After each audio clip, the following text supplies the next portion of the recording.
Was that a notification? Was that a notification for you? Yeah. Live for the Facebook? Okay.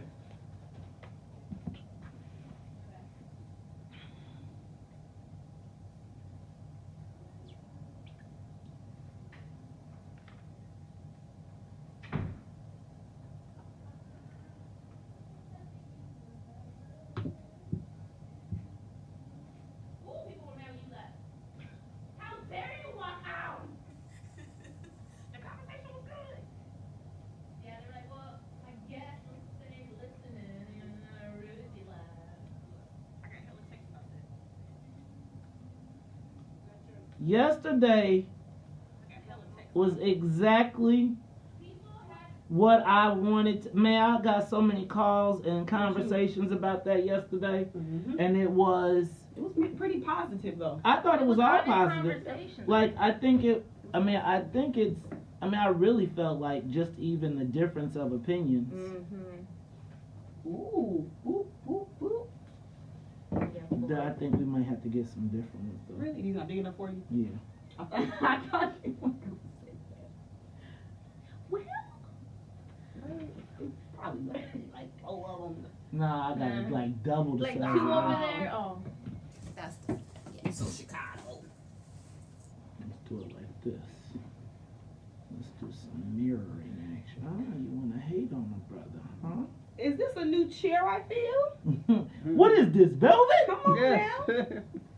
Ooh. Oh, I'm sitting up high now. You can let it down. Oh, It's I like it. I like it. Now But you gotta am I raise off the your camera? mic. Okay. And remember, you got your camera, so you're in control kind of that. You need to come down just a little I bit. just let it down. Or you can I'm raise off up the camera. Yep. And you gotta adjust your mic. Yes, sir. And Todd, when you adjust your mic, Don't strip the. please don't strip that. Yeah.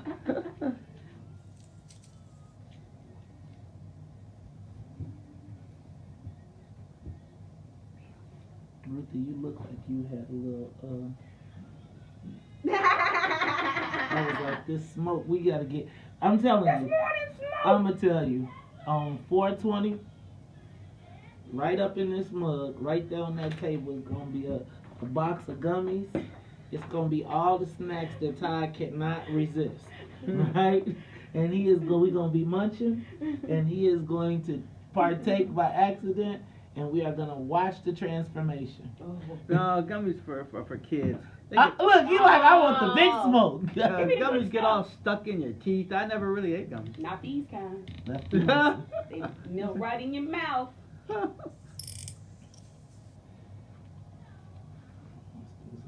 them happy candy. Is that what they call? I just made that up.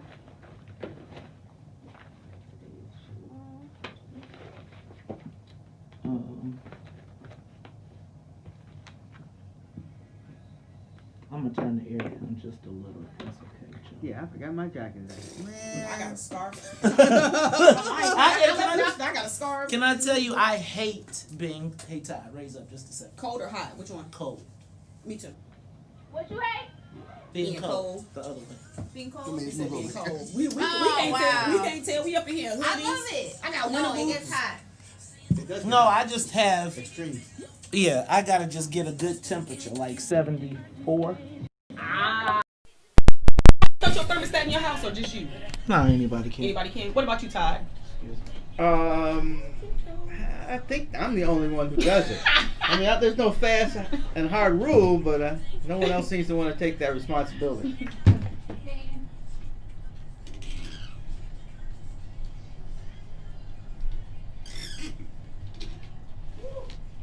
That used to be the jam.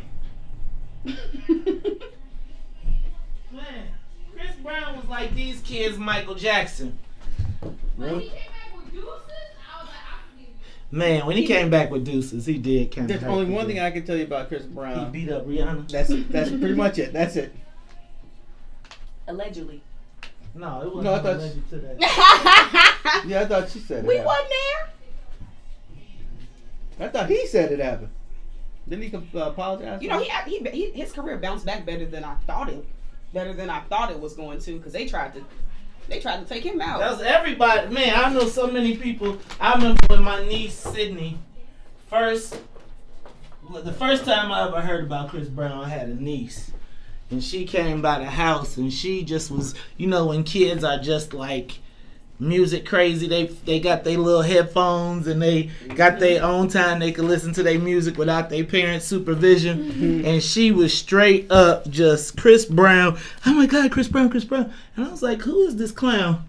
And then it turned out, I mean, Chris Brown, if he wouldn't have beat up Rihanna, I mean, he really... I still think he bounced back pretty decent. I thought he bounced back pretty decent. Considering, right? I don't think he would get canceled now. Yeah. Y'all, I'm starting to feel some kind of way. If them stars would have been bigger, you wouldn't have been able to tell me jack bone.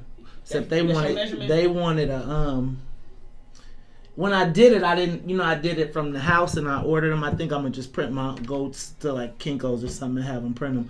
But I ordered them online, and I like 7 inches each. That was like, that seems kind of big. What you want, like double? You want double the size? Yeah, I want them to be like 4-star, like if it was a flag. Right? Just like if it was a flag, you put them in there, and then we can, like, what would be ideal is if you could write on them.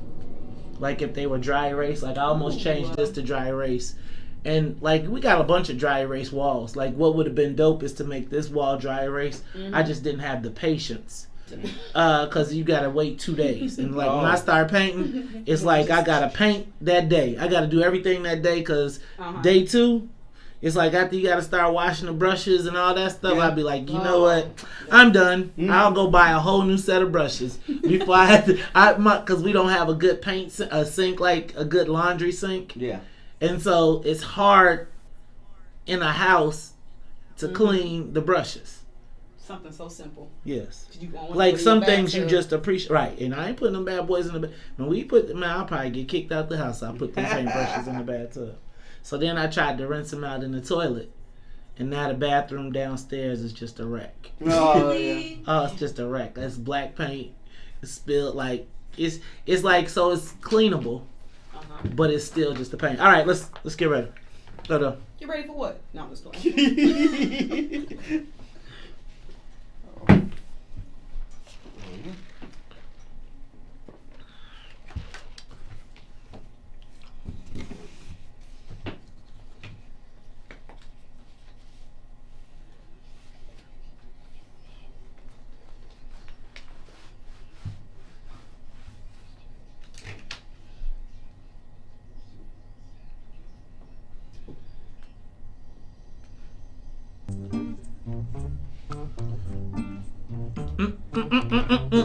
Looking at this generation, open, no hocus pocus, they will all know us. No, open.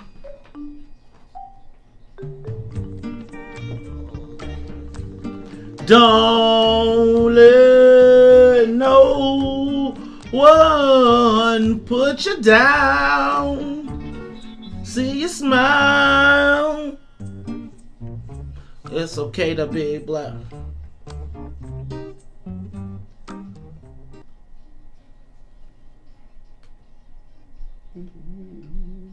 Smile, beautiful inside. Rise up, rise up. Wake up, Chicago. Wake up, world. This is the Maze Jackson Show. I'm your host, Maze Jackson. Got my co-host, Todd Stroger. Todd, how you feeling this morning? Oh, I'm feeling good. Yeah, I came in, it was a little December-ish, but that's a little okay. December-ish, you know what? I guess I miss all that because when I come in the morning, you know what? I'm on such fire. I run downstairs and I jump in the car and I never even think about getting a coat. And then I get out the car and I'm like, oh, dang. I love an attached garage, bro. Ruthie, that's that high living. You know, you never have to go outside. You don't know what the real world's like. Did he say high living? He talking about my cousin. Hey, this is the morning smoke. Hey, you know what, Ruthie, Sonia, when we did the when I came up with the concept of get that morning smoke, right? I was thinking about, you know how people say you don't want that smoke. You don't want that But smoke. then I thought about my cousin.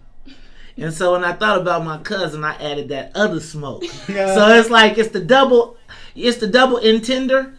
Or is it entendre? Oh, double entendre, Yeah, right? close enough. Close enough. Double entendre entendre. All right, y'all. That was Todd Stroger, but that other voice you hear is my girl Ruthie Mo in the building. Ruthie Mo, how you feeling this morning? It's Thursday.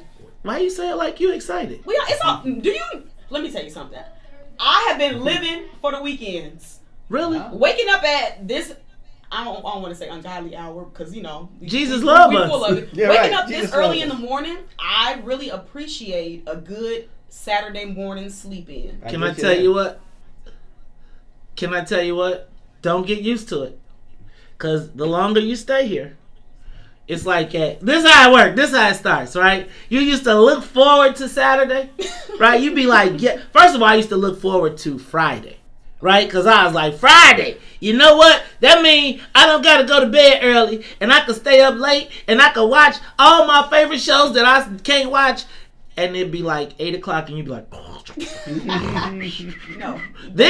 Then, but you good, because then you know, Saturday, it starts off with you sleeping late on Saturdays. It starts late. It starts with you like, ooh, you be like, is it 10 o'clock? Whew, that was some great sleep. Then then like 2 Saturdays later, it'd be like, man, you be like, oh, I feel so refreshed. What time is it? 8 o'clock?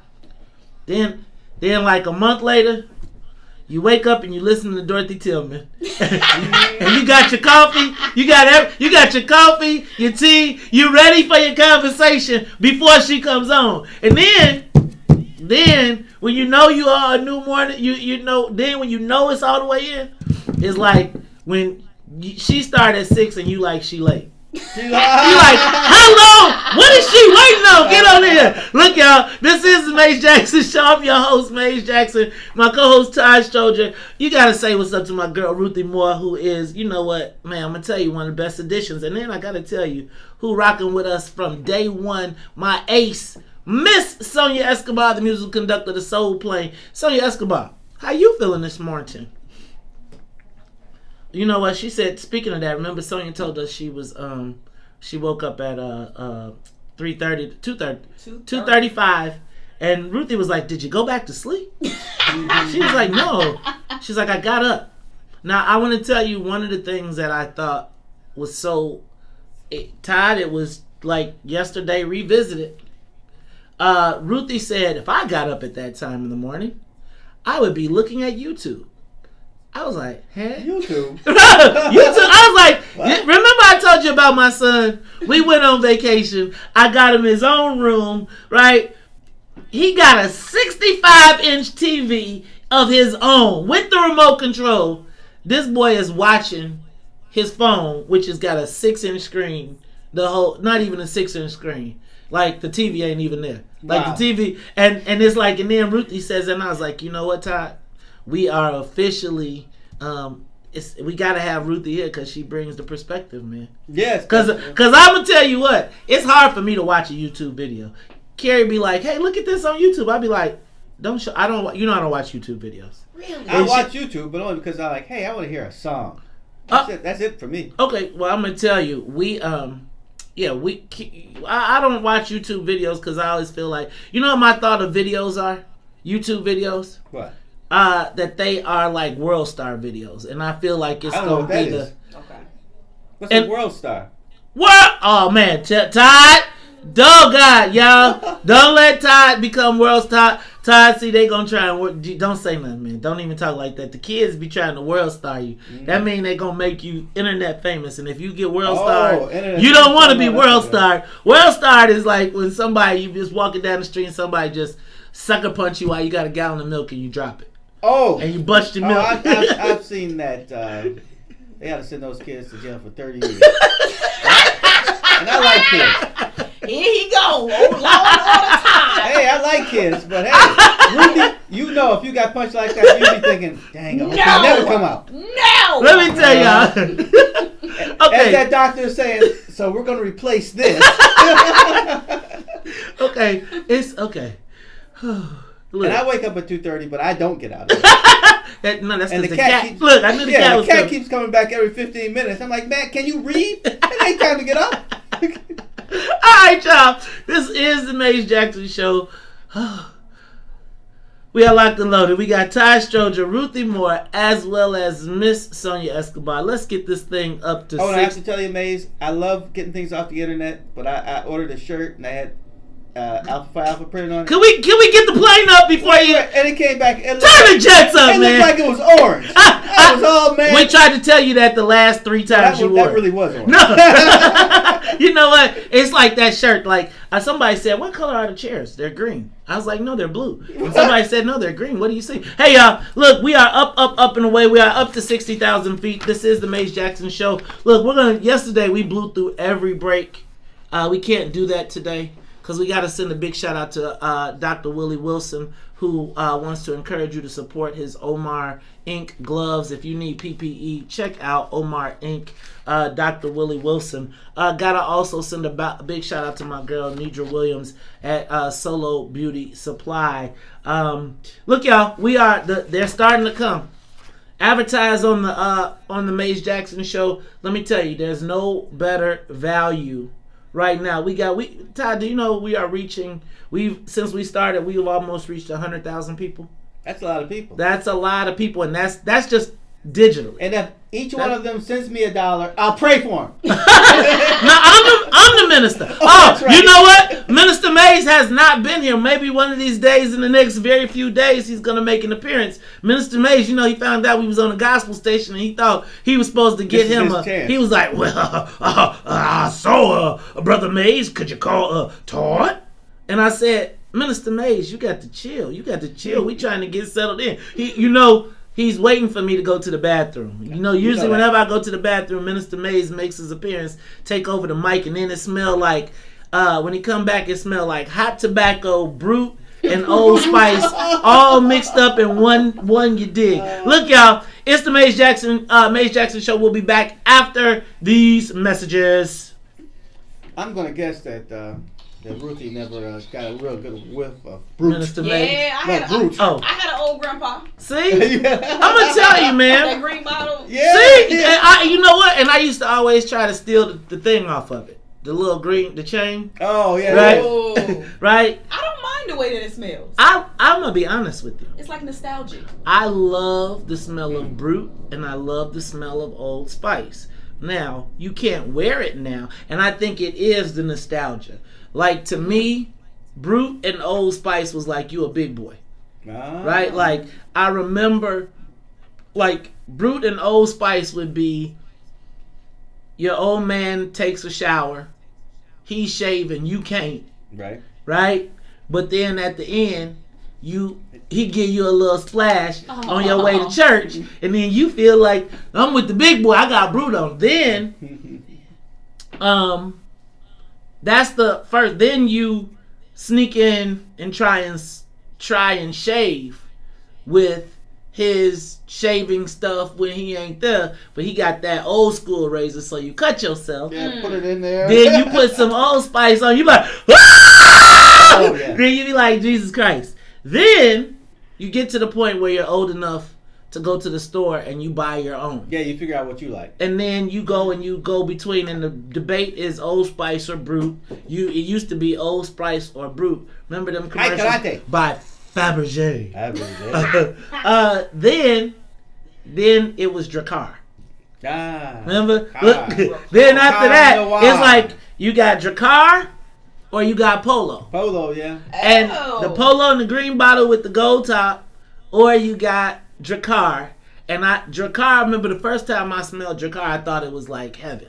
Like, I was like, oh my God, what is this? And then to have the black bottle, and then what you realize is every teenage boy is having the same exact experience. Yeah, you mean like my son taking a shower in Axe and then putting on deodorant in Axe and then spraying himself with Axe. Like, oh my God! on, But man.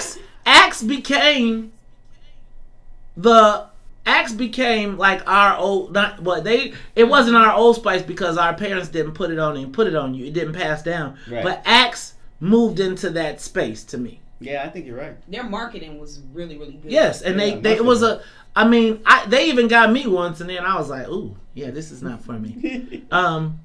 You know, But like, I and then learned a having long time all ago, the body washes, and I think Axe that came tough in. deodorant burns you right through. I can't. I'm sensitive. I can't play around.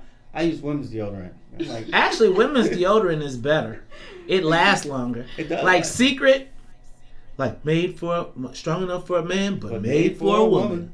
Right? Do y'all remember the Angelique commercial? Angelique. You remember? I could bring home the bacon, fried up in a pan. Yeah, that's a good. And commercial. never let you forget the romance. 'Cause I'm a woman. Right, that's why I had to kill that part. Angelique. Right, Yeah. that's why. You see, he did that part. I stopped. That must have been on cable. No, that was on every TV station. Angelique. Man, but Axe came in during the metrosexual era, right? It started when men didn't body wash and all that stuff, and they didn't do that manscaping, and then metrosexual became like a hot thing. And then that's when Axe came in with all the different smells and all that stuff, etc. Then they almost like settled into a category for, like, they almost became like a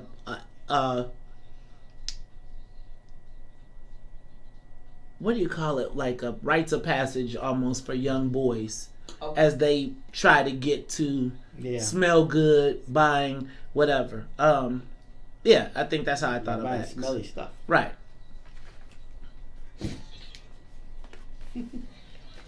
Woohoo!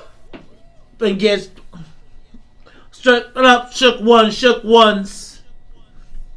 Son.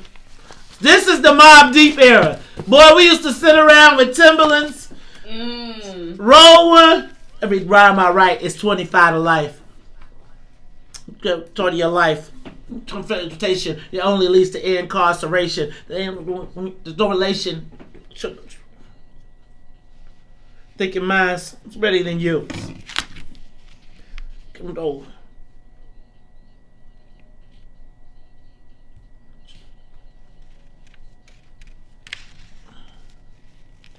Serve to live. Am I going to burn in hell for all the things I did? On your back.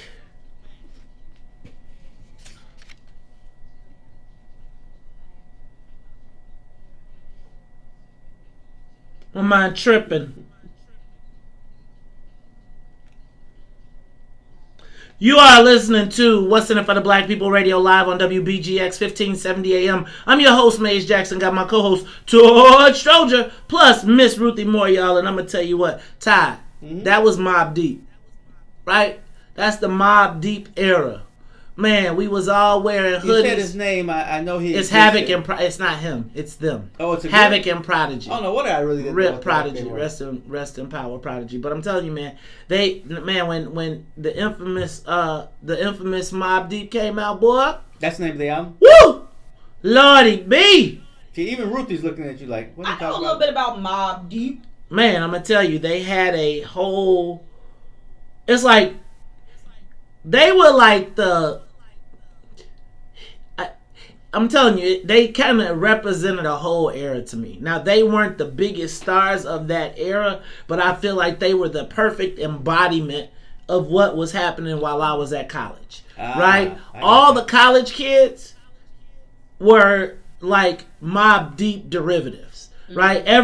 That's when we started clicking up, right? And everybody, like, regardless of what little you came from in Chicago, you had your crew. Everybody was over at their place, probably smoking and drinking and figuring out who they was going to see at the party. And I think this, like, when I tell you I had soundtracks playing in my mind, right? Like, this is a song, like, when we would go to a party after drinking 2 or 3 or 4 or 10 40s. Malt liquor, right? Which got us all amped up and feeling some kind of way. And then you think about when you going into the party and you want to be a tough guy and you playing this song in your head and somebody steps on your brand new Buck Timberlands. And And then you be like, oh yeah, shook. And then this song plays in your mind. You got the video going. You got a little Remy in your system, and you feeling, and your boys, and y'all feeling kind of rowdy. And then they was listening to the same song, feeling the same kind of way, right? Getting ready to come to the joint. And I'm telling you, so when I think about these young people, right? And I'm thinking like this song was playing, and it was like, can you imagine what's playing in their soundtracks? Because this was... No, I cannot. That's my point. Remember when I was playing that song yesterday, and you was like, that's terrible. Like, even the good kids, I listen to that. But think if it can influence you, think about where it's influencing you to. So that I just thought this was... I love this song, though. Right. Okay. All right, y'all. Let's run through some of the news. First of all, the President of the United States calls Chicago out, as well as the mayor responds. But I gotta say this: the mayor, in my estimation, like, boom, she blows up. She acts all blustery. She says all these crazy things. What ain't gonna happen? She don't even gather all the facts. Snaps off, and then finds herself having back what she said, but not really walking it back, because it's like, somebody, you ever been in a conversation with somebody that no matter what, they are never wrong? Yes. You probably like every day. Monday through Friday, 6 to 9. No, but when we think about what we heard was going to happen, and the president had a big old press conference, it seems like, and Todd, I think you might have pointed this out, that this is something that has happened over time regularly. Mm-hmm. Even when Rahm was there, when Mayor Daley, even Obama authorized the combination of forces and flooding areas there were high crime, etc. So, we start out with the mayor saying, hell no, he can't come. Hell no, he can't come. And I will stop everything to blood. Then she's on the move like, first of all, she realized that she couldn't stop it. Right? He could have sent whoever he wanted to send, and there was nothing she could do to really literally stop it. Right. So then I think once they had that understanding, somebody probably said, excuse me, you do know they have buildings everywhere. They can they control all this stuff. Yeah, man. They got the FBI headquarters. Right. Like, you could be under investigation. Right. Man, they got all kind of stuff the people you're trying to rely on to make your mayoralship are under his control. But that's a whole nother story. I think somebody pulled her coattail to that, and she got that. But then even after, the president ain't gonna leave nothing on the table. So when he did his address, he was like, and people, the innocent people of the beautiful people of Chicago who don't deserve your horrible leadership. Yeah. And he did say the American citizens. And he doesn't. And those that are protecting the illegal aliens who would be here to, and I'm just telling y'all, there was a lot of silence yesterday. I did not see the outrage I did not see the black outrage or none of that. Right? And I've yet to hear anybody besides, like the tough guys, the guys that's going to get out there, say they won't take any help. So, I just wanted to point that out. We're going to talk about that a little bit more a little later. But I had a busy media day yesterday, guys. Yeah, I was reading this. I was thinking, this must be all the places you've been.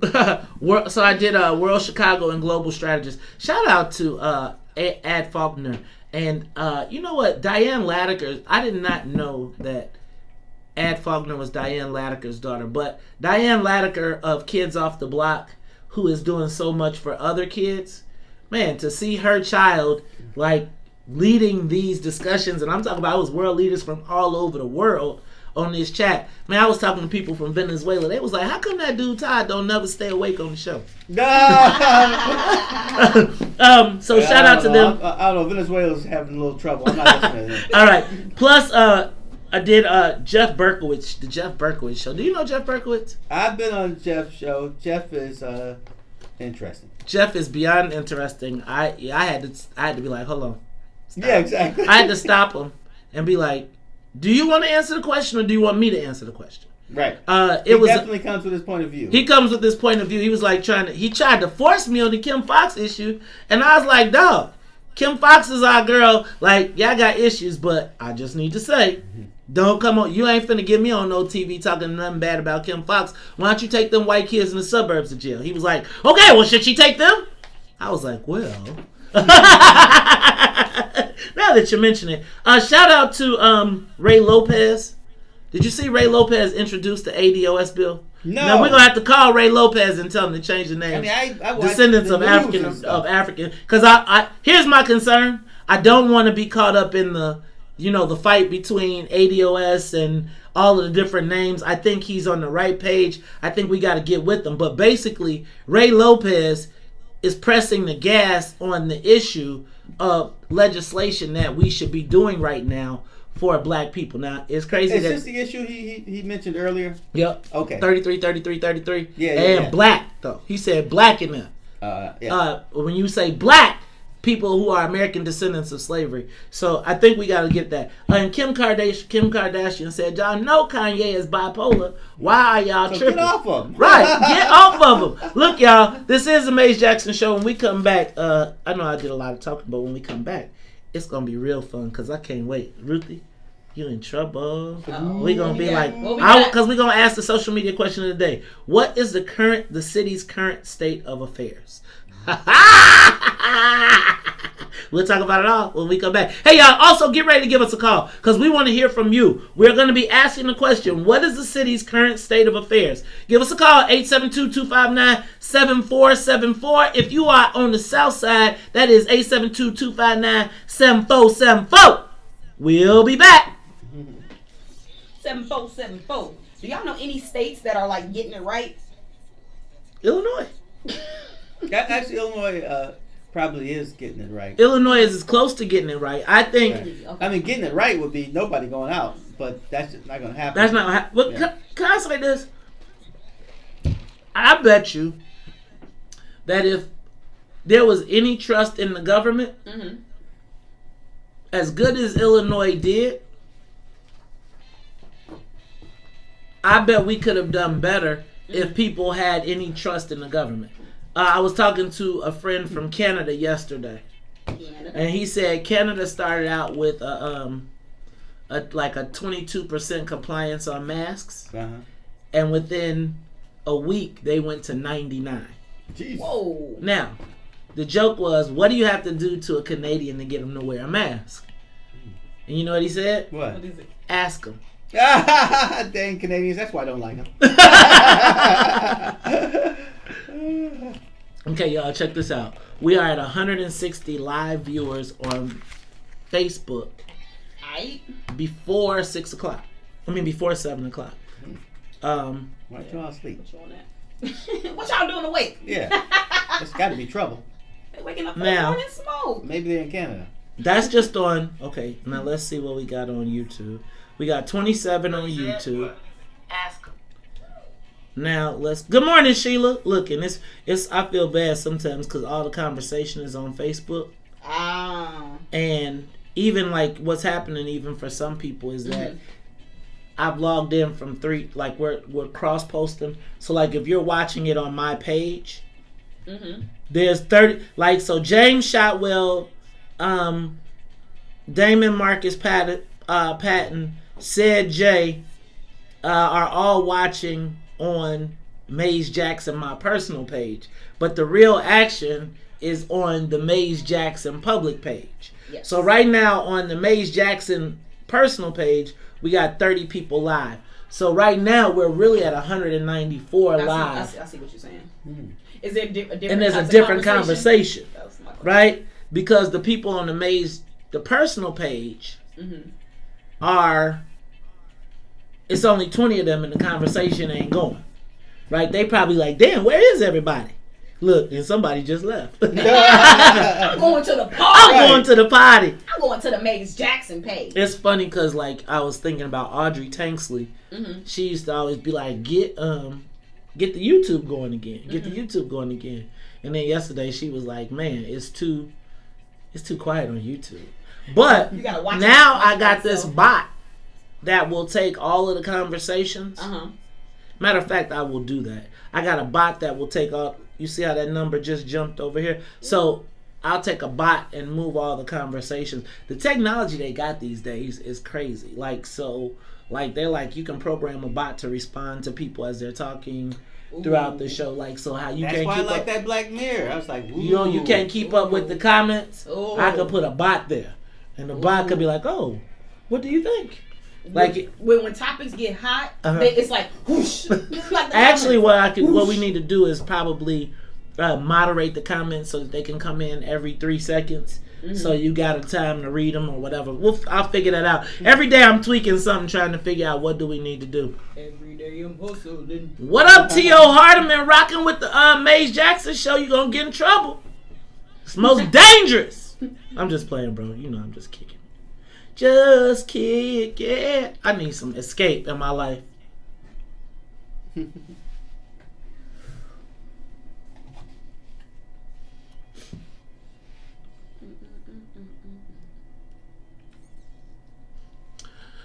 You are listening to What's in It for the Black People Radio live on WBGX 1570 AM. I'm your host, Maze Jackson. Got my co-host, Torch Doja. Give us a call, 872-259-7474. You know what? Yeah, it's time for the social media question of the day. Also want to let you all know you can get us on the TuneIn app. You can go to the Google Play Store or to the App Store. Put in TuneIn, download it. You don't have to spend the $9.99, so don't be confused about that. Download the app. Put in WBGX 1570 AM. Now I know we call it What's in It for the Black People Radio. When you look on there, it's going to say Big Gospel Express. Because you need Jesus. Yes. Wow.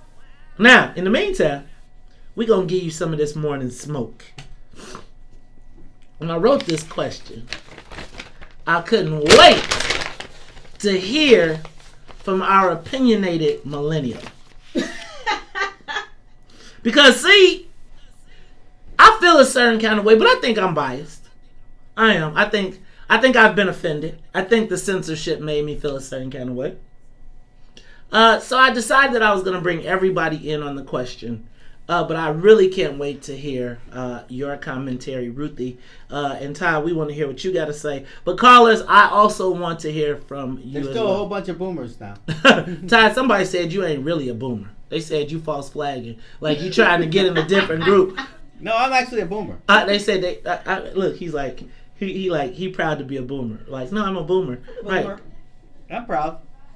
Is it? What's that? I can't hear Sonya. No, Gen X ain't 65 now. I'm a Gen Xer. 65. No, we got to pull that up. Hold on. Ruthie, get Ruthie. Ruthie, you know you can multitask. I can't handle all this stuff. Could you find out it's like I got to push the button to get the camera right. I know I'm Generation X and whatever. But here's the thing.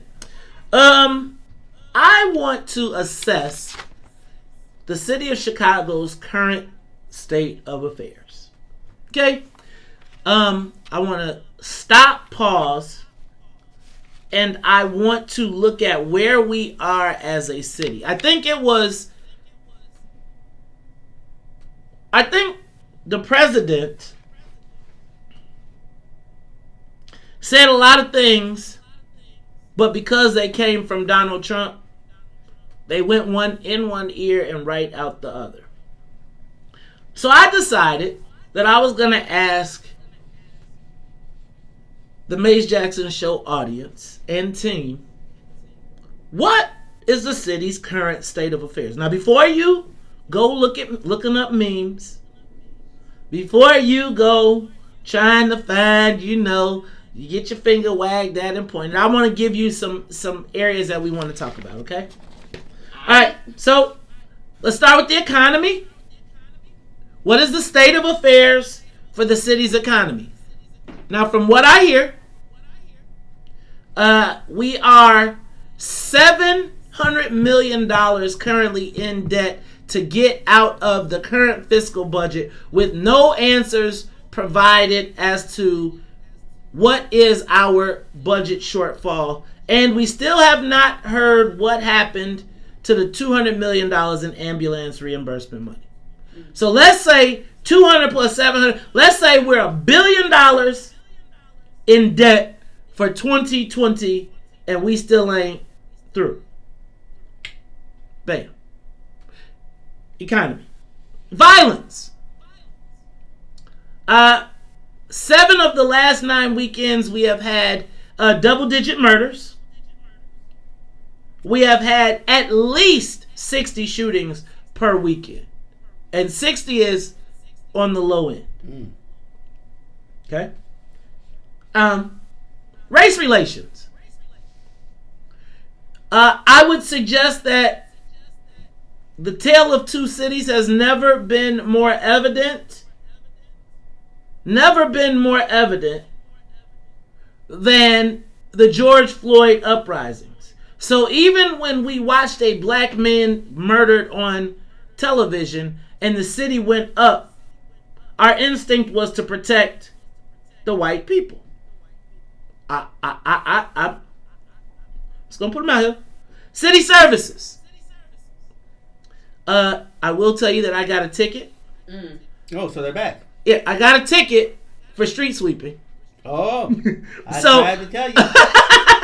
So, city services are obviously working well. The ticketing process is back up. However, I will say, let me just say, my garbage has been picked up. My alleys have remained clean. I think we've done a good, I'm on a trip. Education. We are having Zoom chats. I'm going to steal this one from Ruthie. Thank you for giving me credit. I'm going to steal this one. We are Zoom chatting now about sending our kids back to school. Even as we're talking about it on Zoom calls. And then the police. Public safety. So when my good friend Todd, our good friend Double J, would talk to me, he said, there's only 3 things people care about in Chicago. They care about is their garbage getting picked up on time, city services. They want to know they got good schools to go to, and they want to know that they're going to be safe in their neighborhoods. Now, I added a couple other things. Uh-oh. Well, I mean, we did the violence, the whole Got nothing race to do with smoking, though. race you mean this right relationships. here. Oh, Oh, wait. Oh, we can talk about equity. Oh, equity, yeah. We got new cannabis shops. Nobody got none. And we're about to open up a casino with no black plan in the future. So, that stated, I'd like to turn the mic over to Miss Ruthie Moore because I'd like for you, Madam Optimism, Miss Look on the Bright Side, to tell us what is your assessment of the city's current state of affairs. I think we might agree on a lot more than we disagree on. I am optimistic in terms of the current state of affairs. It's so bad that I feel like the destruction will lead to rebuilding. And so that's where my optimism comes in. It's like all of these categories that you named, we are down real bad right now. And so I feel like, okay, if we keep dismantling the way that these systems, the way the Chicago economy is set up, the disproportionate violence, if we keep dismantling and paying attention to these things, I feel like we can't get no worse. So my optimism is in the hope that in the future, it'll get better. So, let me ask. Are you suggesting that the city, the current, not the future, Uh-huh. I ask about what your optimism, where we at right now? We bad. It's bad. It is, right now the city is so bad that it's almost burning around us. Wow. Okay. I'm gonna leave it right there. Thank you, Ruthie. You're welcome. Todd, your thoughts on where are we? What's the current state of affairs in the city of Chicago? Well, I think for the pandemic, I think we're probably doing pretty well when you throw that in there. But as things go, because I feel the whole nation's going to be like, what do we do now when next year comes? I think, yeah, we're in trouble. But we've been in trouble before. We'll get out of it. Okay. Are you as optimistic, Maze? What you think? I would say that I am optimistic. I would agree with your assessment, Ruthie, that we are probably at the lowest point that I've ever seen the city of Chicago. Now, I don't blame that all on leadership. I don't. I believe that the pandemic has had an adverse effect. I would tell you that if it weren't for the pandemic, though, I would say the only thing that saves me from saying that we're even anywhere close to decent is the response to the pandemic. I think that I think that when the pandemic is no longer the excuse, then I think this whole thing kind of crumbles. I feel like the pandemic highlighted the disparities within the economy, violence, race relations, city services, education, and police. Everything that we knew, but nobody really paid attention to. Well, I think South and West Sides, like, we've been struggling with these issues, but I think the pandemic exacerbated. I think that's the right word. Exacerbated. Thank you. Don't listen to him.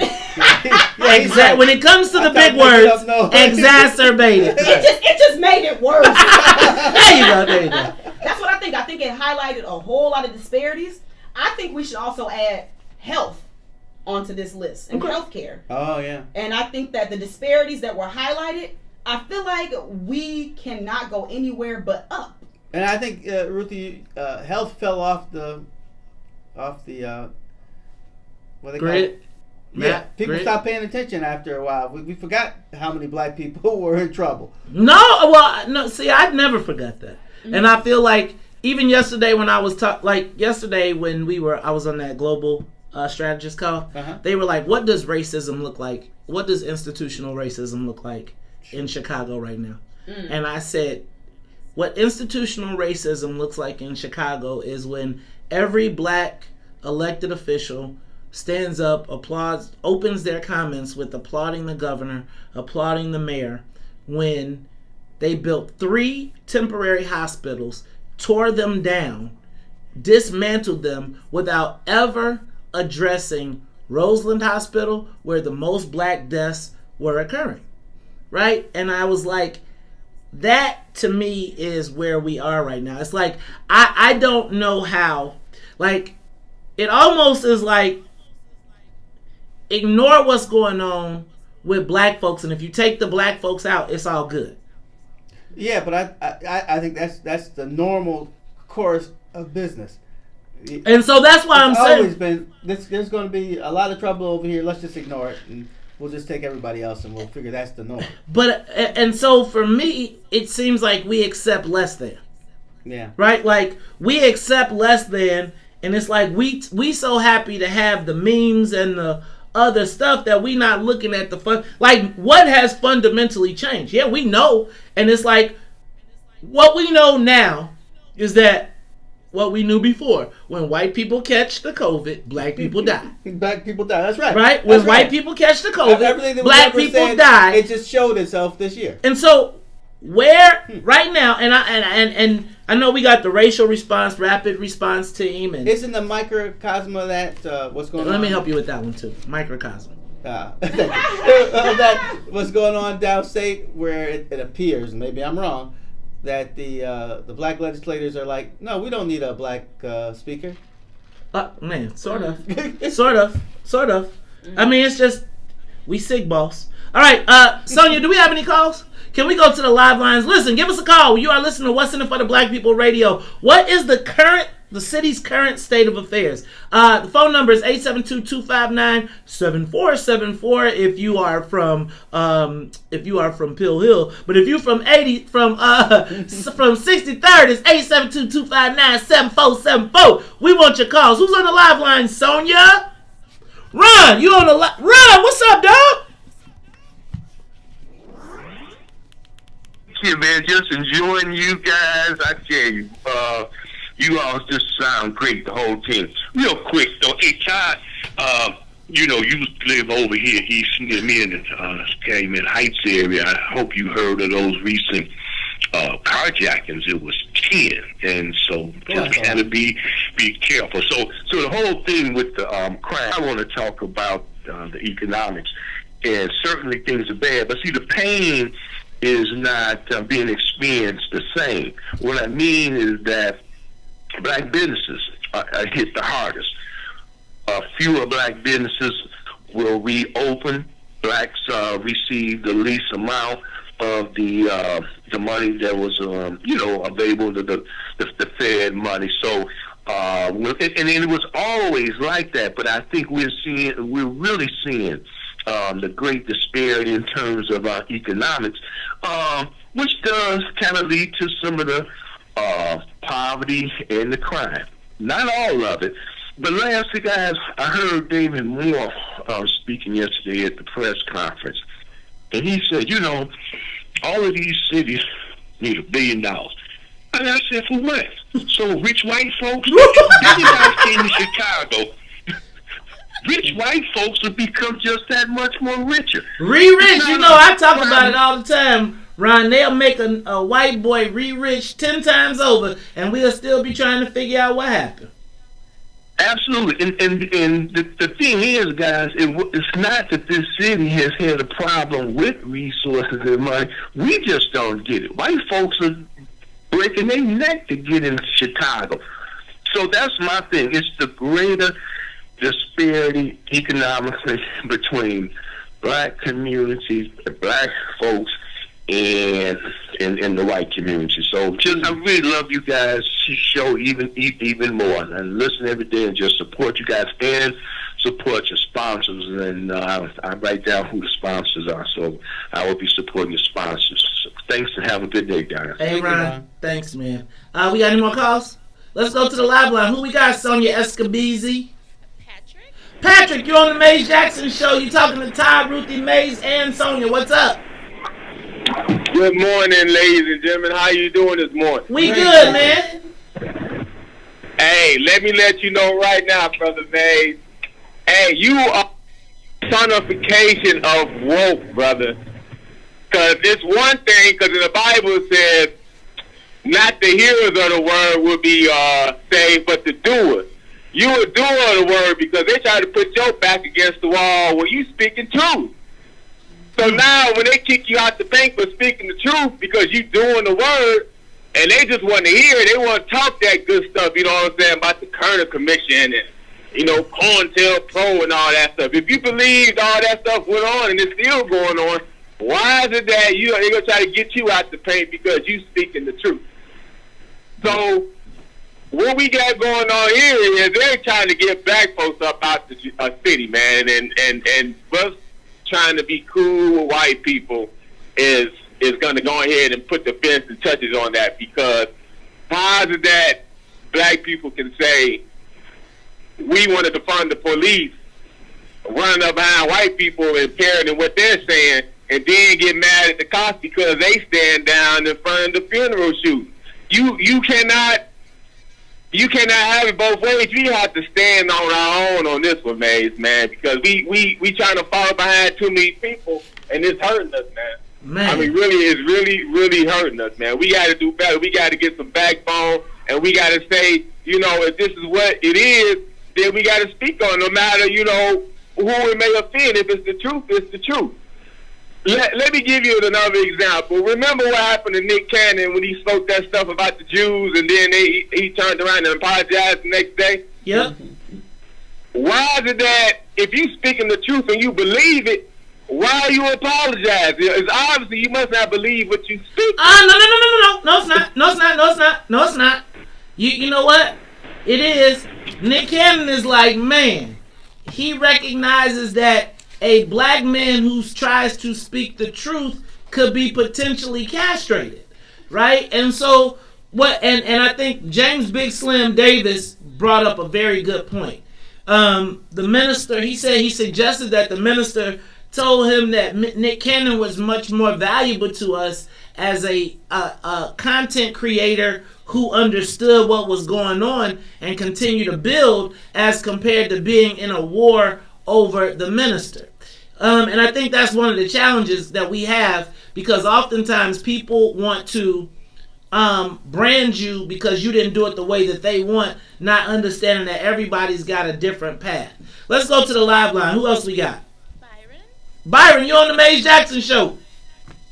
Good morning, Maze, Ruth, and Todd Strocher, the man.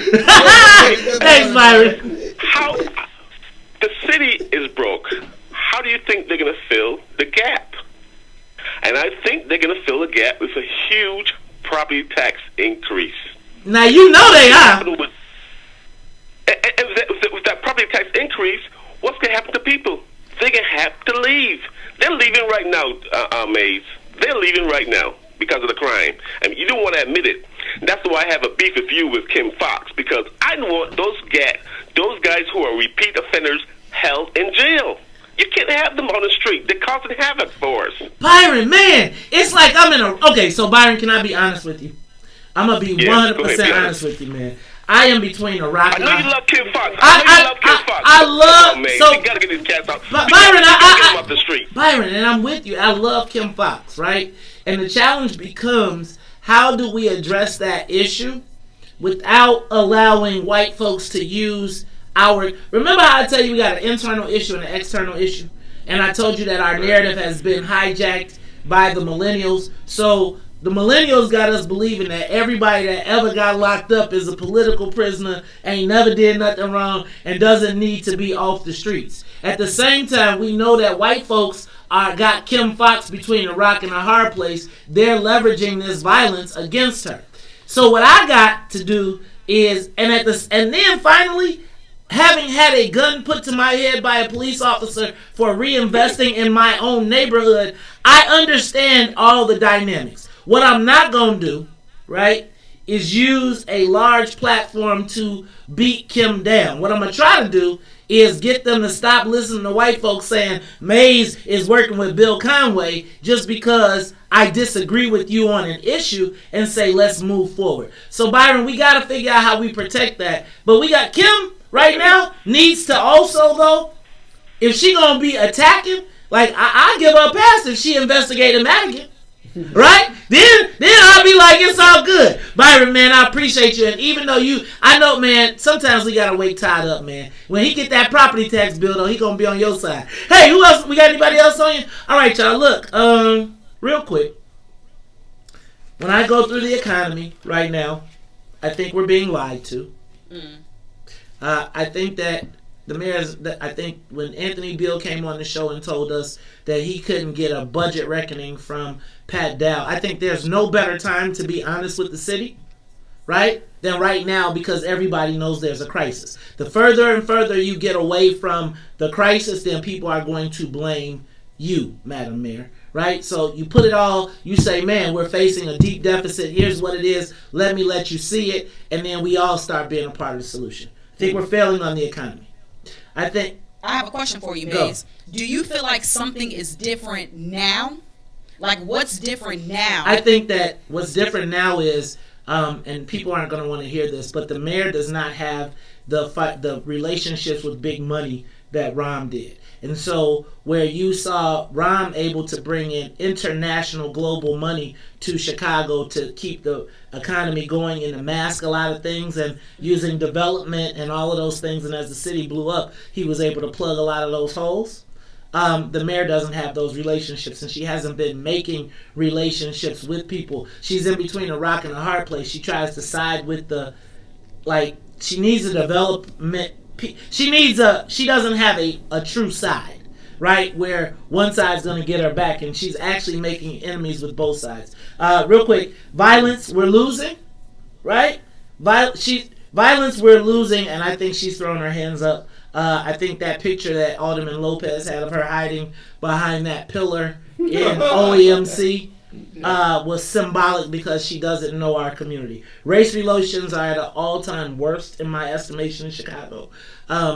Chicago has been the most racially segregated city since we've been here, but we found a way to get along. It seems like right now that way of getting along is now starting to come apart. Education. I think that's because what you mentioned, or the discussion earlier about how the disparities are showing themselves. And there's no real plan to address it because I don't think there's empathy for that because it's you Negroes over there. And finally, this war with the police, it doesn't end well for black people in our community. She can call everybody out, but it's our communities that are really right now under assault. Hey, y'all, this is the Maze Jackson Show. We'll be back after these messages. AM 1570, WBGX Harvey, Chicago. Call in. Well, I mean, like... 872. But you need a group to come in and slap you on the head? No. Say, hey, get over there. Get back on But can I tell you something? A lot of people are like, man, if you ain't outside, it won't happen to you. No. But see, that's been the theory forever. So if Ruthie and I are outside talking and the policeman drives up and says, oh, a couple of Negroes. Get off that corner. We're supposed to just leave, right? Yep. No, I'm with y'all. He said, yep. But I'm thinking that these indicators, Anthony, like the state of YouTube. affairs, Oh, I was gonna say this is like a national. This is not just Chicago. Like all of these indicators are like we are struggling nationally with all of these things. But we always have been. Mm-hmm. Right now, here's my thing.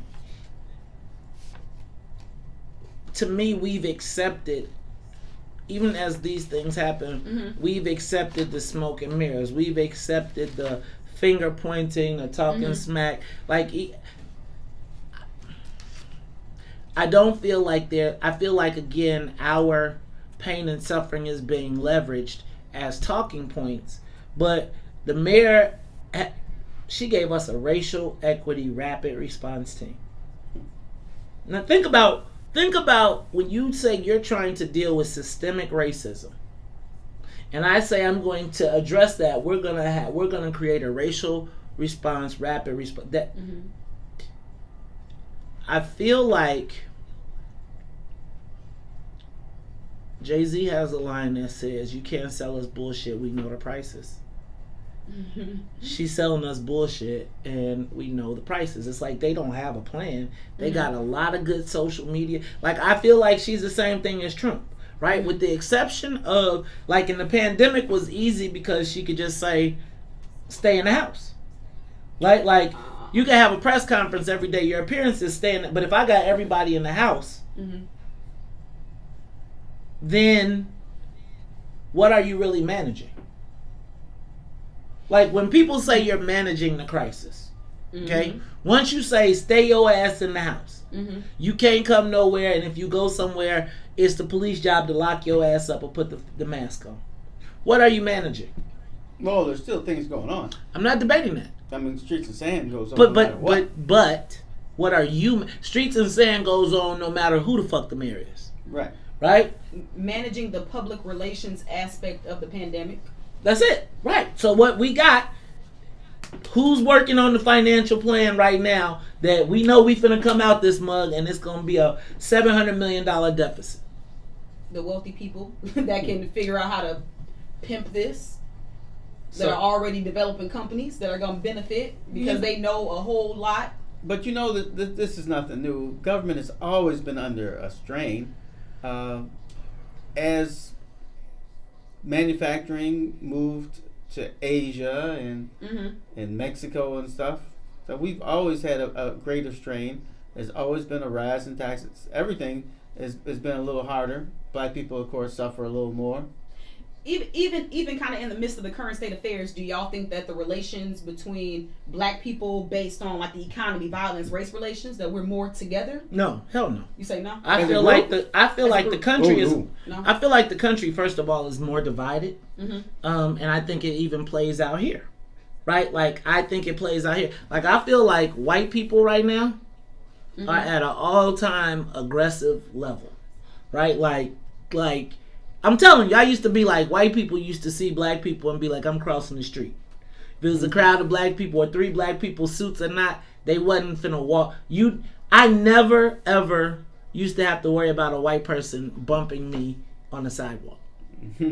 Ever. Like, not even a brush. They would make sure that it was clear. Like, right now, they be like, yo, you know you ain't supposed to be on these sidewalks. Like, I'm telling you.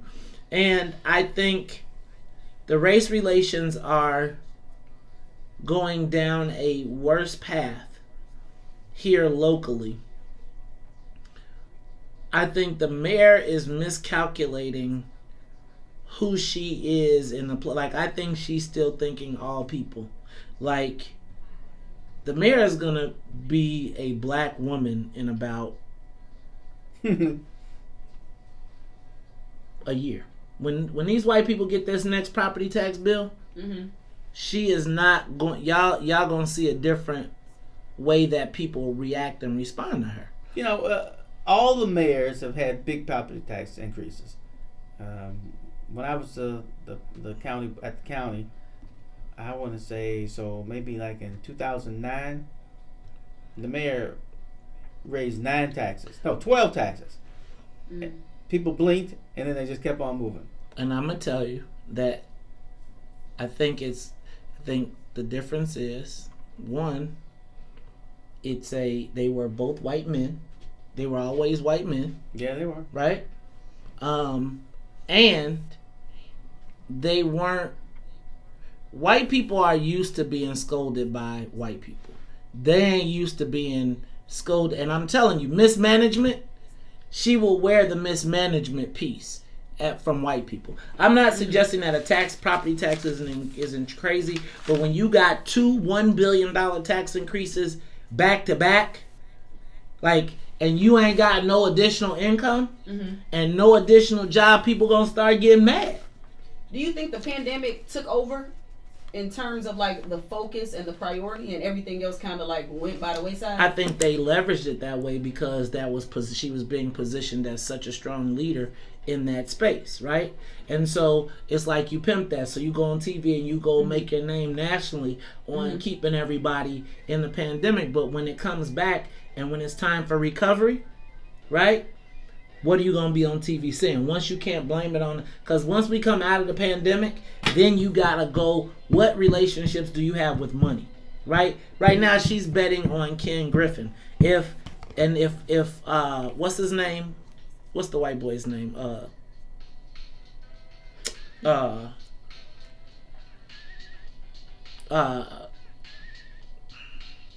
Michael Sachs, right? So if I'm Michael Sachs, I start choking out she ain't gonna be able to refinance the debt, right? Our traffic is like I'm gonna just start choking you out, and I think the whole premise was to make her do all the bad stuff and then make a white return anyway,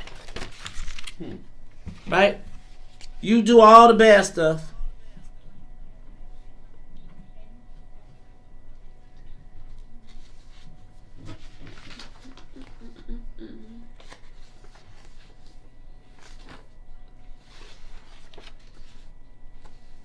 Did you give Ricky the number? And then? You are listening to What's in It for the Black People Radio live on WBGX 1570 AM. I'm your host, Maze Jackson. Got my co-host, Tor Stroger. But y'all know how we do at the top of the hour. Gotta say what's up to the rest of the team. What's up to Miss Ruth and Mo? Ruth, you over there looking at them social media comments, so I'm going to ask you to give us a few of those. Right. Plus, I got to say what's up to Miss Sonia Escobar, the music conductor of the song playing. Todd, Ricky Hendon says that you, Ricky Hendon says you done made him mad as an MF. Oh, what happened? What you did? What you done did, man? I don't know. You tripping, man. Oh, he didn't say why? Nah, so tell him to call in. Ricky, the number is 872-259-7474. Can I tell you something in case you didn't know? Everybody is making the switch. Everybody. Like, everybody is tuning in to What's in It for the Black People Radio on 1570 AM WBGX, or they're going to the TuneIn app. If they're not going to the TuneIn app, then they are watching us on Facebook Live and on YouTube, because we are doing it all simulcasting. Let me just ask y'all. The only thing I can guess is maybe it's talking about the state reps. Other than that, I can't see why he'd be mad. Except maybe I haven't said, no, I can't think of anything. All right. Well, look, y'all. Let's, Ricky, give us a call. Sonia's looking for your call. You got him? All right. Look, y'all. We got on the live line Hollywood, Ricky Hendon. What's up, Ricky? Good morning. Ruth and Mo, you don't know, man. You better get to learn. Listen, I've been learning. You know, I'm a teachable Negro. You feel me? Ricky's been getting his sleep, though. Huh? You've been getting your sleep. He didn't know Ruth Well, was I don't get much sleep worrying about black people because we can be. Let me couch it right. We can be some of the most ignorant MFs in the world. Talk to me, Ricky. What's up? In the whole wide freaking world. Right now, I'm on Facebook, social media, last couple of days, arguing with some Southsiders who posted on Facebook, and this goes into what y'all talking about today, our disunity and how dysfunctional and Kim Fox and all that, how ghetto and hood and gang infested and drug infested the West Side is, and how so much worse West Side Negroes are from South Side Negroes. This divisive crap. And everybody, all of the young ladies, friends or followers, is like, yep, hood, ghetto, I laughed the whole time I was over there. And it's like, this is what white people use to divide us. This is why we have no power. You know, they can divide us based on what side of town you live on. Right. We all in the same mess. You know what I'm saying? And can I tell you something, Ricky? Hold on, Ricky. Let me tell you. And let me tell you how they do it. Like, they always say South and West Side. They never unlink them. They always like, them Negroes over there. When they say South and West Side, they say them Negroes over there. Is basically. And what them niggas over there. Exactly. And then what essentially happens, you're right. And then essentially what happens is, then we buy into that same whole thing. And then, man, go ahead. I'm gonna let you go ahead and talk. Go ahead. I'm sorry. You know, we would have a president of the Senate right now. Her name is Kimberly A. Lightboard. If not for the West Side, South Side bullshit. Hey, man. We don't have a drop. You can't be cursing, man. We can't drop. Okay. I'm sorry. I'm just upset, but I got to get myself together. They said to Kim, the Southsiders voted against Kim. She's from the West Side. When I got out of the Senate, I was supposed to be president of the Senate. I was number 2. I had white votes, Latino votes. Guess who stabbed me in the back? Southsiders.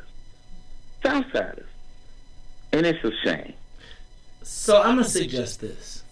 We got to, like, that's why, you know, when I tell y'all about when I tell y'all about what's in it for the black people, right? See how they use codes? And then they could divide up the codes and never say nothing. So, look, let's stop letting them use what's happening to the people on the South and West Sides, right? Let's just say black people. Stop talking in code. Let's get real with what's going on. I'm going to tell y'all, state of affairs in Chicago right now, we got some challenges. But this is what I want to move to now. The feds are coming. And do you agree or disagree with them coming? Now, few things. Let's start with the fact that we heard from the mayor that she was not going to allow the federal agents to come to Chicago. Now, regardless of what they were, can somebody with civics understanding help me understand what power does the mayor have to stop federal action? None that I know. It would have to be Congress passing something or something. So, or maybe the Attorney General saying this ain't, Trump's Attorney General. Well, I hope he's the people's, but I think we already. But okay, so are we existing in the world that we hope we live in, or the world that we know exists? Okay, Trump's. Okay, so yeah. So now, my question becomes: when the mayor says, "I will not allow," the President of the United States, who has federal buildings from the Social Security buildings that everybody gets a check from, to the FBI building, to the federal courthouse, what jurisdiction does the mayor have over any of that? The Homeland Security, where you go get your... What jurisdiction does she have? I already threw mine in already. I think the answer might be none. Okay. So, understand why I start to question... Like, the mayor doesn't necessarily speak in facts. It's like she tends to say, because I said so. Yeah, but I think this was for a distinct audience. I got She you. was speaking to a certain group. She's speaking to a distinct group, but I want to make sure, because we talking to black people. And so what I need for us to understand is, the reason I asked you all to verify whether she has the authority to stop them is because I think we need to get to a baseline understanding of civics. And I think what she's done is taking advantage of the fact that we don't know civics, and that audience that you talking about just waving the flag like, go on, Madam Mayor, you show them, you tell them. But then I want to understand, why do we see the backtrack? Which was when she said, well, I'll tell the mayor, I'll tell the president what he can do. He can do X, blah, blah, blah, blah, blah, blah, blah, blah, blah. So essentially, she said, we can come fight the guns, come fight the things, all of the things. Well, I think you're right in the beginning when you said that first she just kind of speaks off the top of her head. Then she's got to go back and talk to people, and then she's got to come out with a reasonable statement. And again, we see this pattern happen all the time. So then we see the mayor come out and say, well, I'll cooperate with him on some scenarios. And essentially, she agreed to all the things that he said in the first letter that he sent. Man, he didn't really say much. But he said, I'll meet with you, I'll help you bring additional resources, I'll bring every department that we have in the country to bear to help you solve the problem of violence. He said that, but he also said some very disparaging things also. Are we talking about the same mayor who talks about everybody? I think part of it is wanting to control the narrative. The mayor wants to control the narrative about what's happening in Chicago. Which just makes her smart. It makes her smart until you see the picture. Again, and speaking of pictures, there also was the picture of Portland. So. I got you. I think everybody's playing narrative games. Let's just be clear. Everybody wants to control the narrative. But right now, the narrative of Chicago, whether the mayor, and this is the emperor having no clothes. The images around the country are of our police, are of murder, shots, killed, 15, bow, bow, bow, bow. And then you got the police under assault. Man, you go out to the suburbs, you see the commercials. Then they got the police under assault. This is America. Underneath. That's the divide that's always been there. I agree. Do we want the feds here or no? I mean, come on now. What's the role of the police? What? To keep black people under control. Okay. So do we want no police? I don't think anybody said that. No, hold on. I think look Ruthie like, hold on. No. I still believe that defunding the police and disbanding the police are two different things. I do too, but I think you're getting into the nuance of conversation, but I'm not even going to trip on that. So, right now what we have is... The devil's in the details. Yeah. What we have right now is the mayor having to backtrack again because the president is doing nothing different than what President Obama did. And you got to remember, this is a world stage too. This isn't just. But she doesn't realize she's on the. She's talking inside of baseball, but she's competing with a world stage at a local level. No, I think she does realize. I think she's on the national stage. Because this morning I watched the BBC. Okay. So if you watch the BBC, you see a totally different picture than what you're painting. And tell me what does the BBC say? In the BBC picture, they didn't really say anybody was right or wrong, but they show Portland and they show the Portland mayor. And they talk about what he didn't like. Mm-hmm. What he didn't like was people running around in fatigues and just regular citizens' clothes and grab people, putting them in a car and taking them somewhere and locking them up. Got it. The president said they said that it's not going to reflect what's going to happen here. Yeah, I guess my question is: so do we want the feds here or no? Do we want the federal? So did the mayor want the federal assistance? Whatever you make it so black and white. That's too easy. There's so much gray area that you got to talk about. Okay, but I'm saying, so does she want the assistance of that President Trump is offering? Because quite frankly, whether you like the letter or not, it essentially is the same thing that he said. Yes. In the letter that she said, go to hell. She's going to take what the other mayors have done. So there have been task force, for as long as I know, that are mixed with the U.S. Marshal, the sheriff, the Chicago. So what was she against in the first place? Did she talk to him to find out? I think she was against the brown troops. But she never knew that because he said that wasn't what was going to happen. That's not what happened. What happened in he said what we were going to do is what we did in Kansas City, which is Operation Legend, which was the black child that had just come home from heart surgery that got shot by a random bullet. You do know that you're watching too much TV, right? And most people aren't looking at all those programs that you're looking at. That's why you are, and more than TV, I'm knowing what's going on. And because we know that they're not, let's make sure that we're giving them the accurate picture of what happened. See, here's what I'm talking about. The average citizen is not going to be thinking like you because they don't have all that background that you just threw out. I think that, and if we were the average citizen, then they wouldn't be tuning in to listen to us to get our insights as to what's happening. So, when we come back, what I want to do... The metropolitan area has approximately 5.5 million people. Okay. I'm not saying that they're listening. I'm saying that the ones that tune into us, we want them to be informed, not misinformed. Right. But I'm not saying you're always getting accurate information because you're talking from a view that is only going to be known by insiders. And they're not insiders. Even if we tell them they're still not insiders, they still going to see Portland and think, I don't want nobody. I don't think I driving want down the street and I don't want anybody driving down the street, but I do know that we just heard the mayor say that there's going to be federal agents. She's welcoming them here, right? Regardless of whether they're are we. But you know what happens in the end? People just care what happens in the end. They don't care. What So do they? In the beginning. Again, so do you trust that the president will only have those troops? Because he said he was going. They was going to talk about the illegal undocumented immigrants that was in the town too. So I guess my question is right now, do we want the federal assistance or not? When we come back, I'm going to ask Ruthie, I'm going to ask Todd, and then we're going to go to the live lines, 872-259-7474. Can I tell you, no one has told me that they don't want federal assistance? Of course not. Because I will be back after. We'll talk about it when we come back.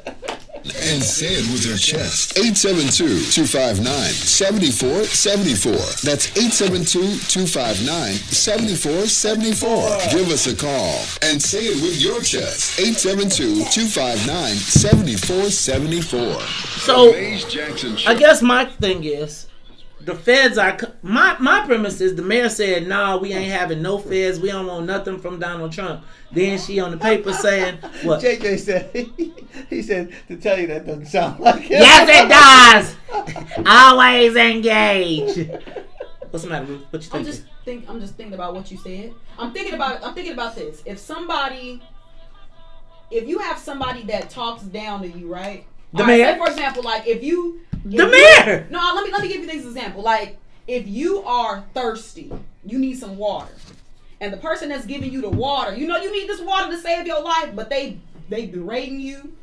The water might be contaminated, like you can't really trust the water. Well, shoot. Are you still gonna drink it? Like, are you still gonna drink it or are you gonna just die and die of thirst? So here's my thought. That's a tough question. I think a couple things. I think self-preservation is one. I can't fight. I can't kill you if I'm dead. Right? Can't do nothing if he did. So, I think your comparison isn't correct because she drank the water. Right? Okay. When she came up and said, "Okay, I'll welcome the president under these circumstances, etc." She's trying to act like she controlled the narrative. That mug said what he was doing when he first said. He didn't say he was sending brown troops. What we said, we assumed that. Right? We assumed that. He didn't say that. I feel like this follows in line with him saying before, I want to work with you. I offered an olive branch. You saying he berated me.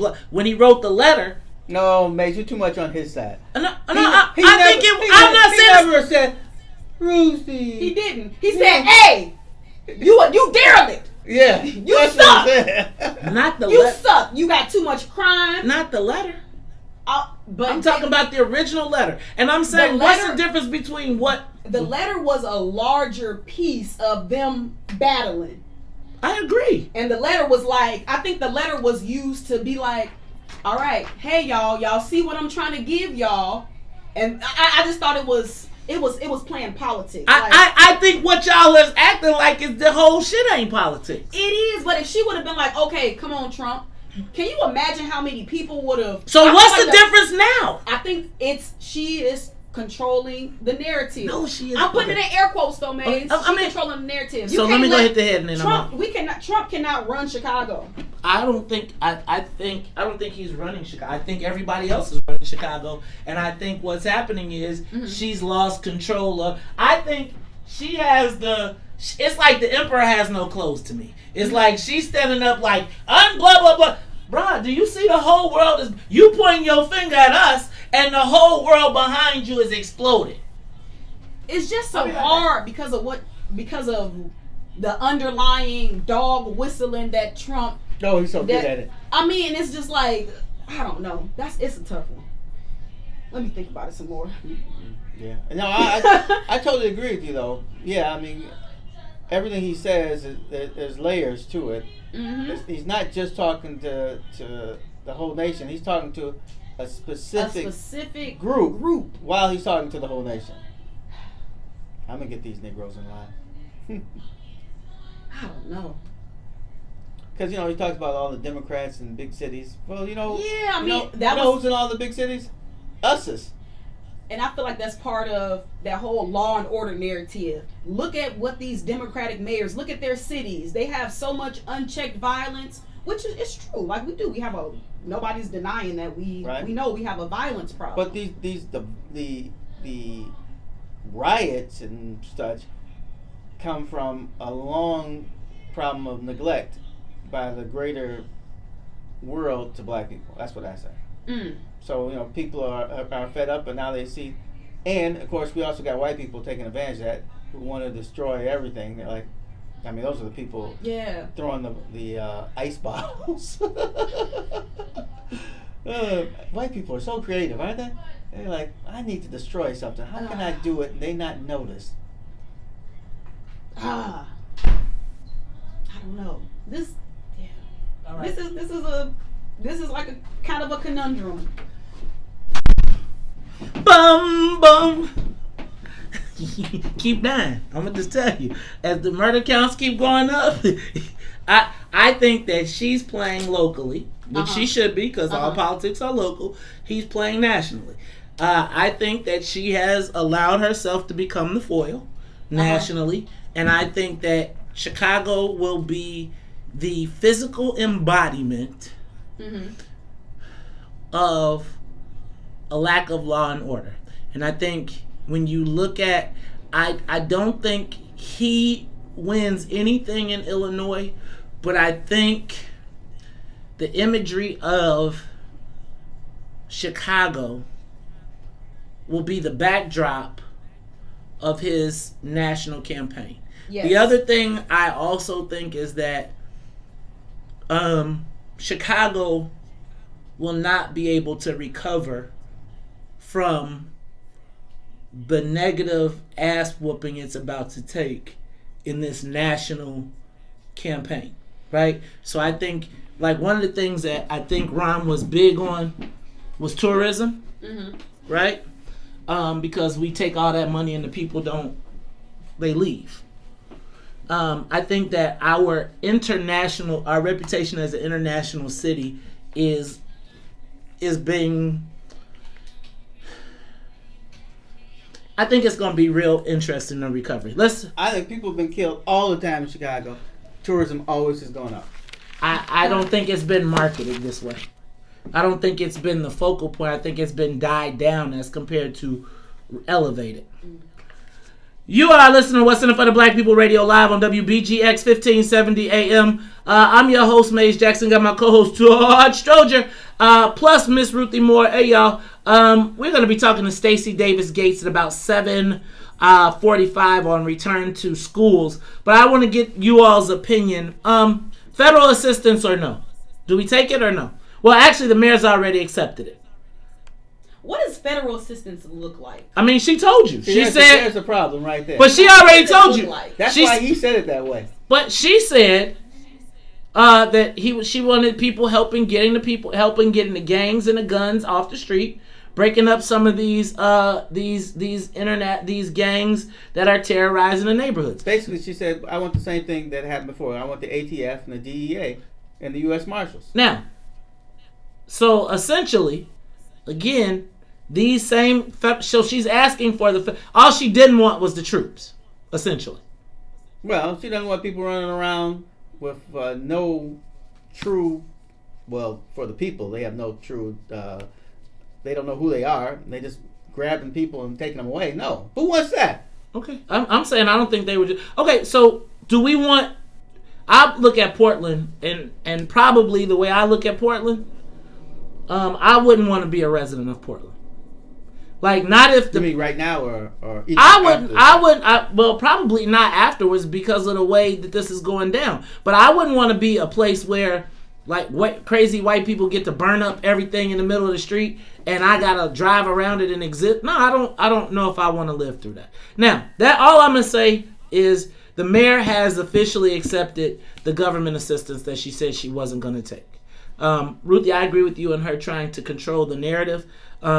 I think locally, because we are Chicagoan and Chicago first, I think she may have the narrative control for now in Chicago. But I think the narrative that even as she says it's not happening, like there's not a fire back there, right? Right. Right. While she's saying, we've got this, clearly we don't have this. So I think this is going to be one of... I want Chicago to recognize that we are going to be the focal point, and I just think it's going to be interesting. I'm going to give you the mic, Ruthie, and let you close this one out. So, according to social... you want to pass it off, but go ahead. I'm going to pass it to social, because I think this is a very interesting, You're right. conversation. So, Salim said, "You are right, Maze, but Trump is trying to parlay his gestures of assistance for crime control for his law and order political pitch." It's politics, baby. It's like we talking about politics, and that's what this show is about. But so I don't think the mayor should bow down to that. Neither. I don't suggest she's bowing down. We all know he's talking to Duck Dynasty. He's not really talking to us. All I'm suggesting, I don't suggest it's bowing down, but I'm gonna tell you That's all right. Go ahead. Keep going. Okay, so I'll read another. I'll read another comment. Go ahead. So Patrick said Obama checked black people all day and night, and he wasn't even being snarky about it. He told y'all to vote for his legacy. Told y'all businesses were shabby, and y'all still cheered. If that's my president. I don't like mixing things up. Either we're going to talk about what's going on right now with Trump. I don't care about what I don't care about what Jackson did. At least not today. Okay. Well, I mean, and I think you have to look at historical perspective. I just think it's pretty interesting that Trump offered the same thing that other presidents did, and they all did it for political reasons. Nobody. You can never take away. Say never. Well, you can do whatever you want, but you can't take away. I'm just talking about Ruthie now. Okay. Just make sure. You can't take away people in fatigues walking down your street and grab people and putting them in cars and driving away. See, once you start taking a blind eye to that, you can anything can happen. Todd, I think that's what the narrative of people like me, who I'm more of a middleist. I'm not even a leftist, but middle to the left are concerned about. I'm concerned about that too, because I think if they'll take white people away, what does that mean for black people? It's sort of like you know what it sounds like. But can I tell you what it sounds like to me? Home and Square. Oh. Now, so I'm just saying, sounds like Home and Square to me. I'm not bugging out. I think it's pretty interesting to me. Did we close Home and Square? Did the mayor close Home and Square? See, y'all. Let me tell y'all something. It is. I have a hard time when I tell you they're like the same to me, and it's like I have a hard time with all of the hypocrisy, right? Like you can't green light Home and Square and say you can't take people off the streets and make them disappear and lock them away unconditionally and have your own virtual version of that right in the West Side. Don't disband it. You was over the police. You ain't stopped it. And then tell me don't have brown shirts. I'm not arguing with you over which white guy is more racist. So if you bring an ATF agent or you bring a Chicago police officer who can swoop you up off the street, put you at Home and Square, there's no difference. It's a great difference. It's always a difference between what the president does and what some local politician does. I got you. I know. The president is a much more dangerous human being. Ask the victim. Ask the John Burge victims. Hey y'all, when we come back, this is the Maze Jackson Show. We're gonna continue. Well, actually, we're gonna call my girl Stacey Davis Gates. She's gonna tell us why CTU doesn't want to go back to CPS. See how I did that? CTU, CPS, and Element OP, and all the rest of that good stuff. We'll be back. Onomatopoeia. We'll be back after traffic and the weather. Ruthie, why don't you read some of these comments on social media while we're on a break? We'll be back. Say it with your chest. All right. Can you call her from that phone? Social. Ruthie, I'm your phone. All right. Char said, I bet they bring back the sugar tax. The city doesn't have one, does it? I don't think so. Holly said, I like Lightfoot. She's nothing like Trump. Give me your phone. Devin said, develop a plan to put black men to work. Attract a new tax base by making Chicago attractive to black professionals. Pass a reparations bill. I'll just call her. All right. So. Read to him, Ruthie. Sandra said, well, it's really a question, so I'll skip that one.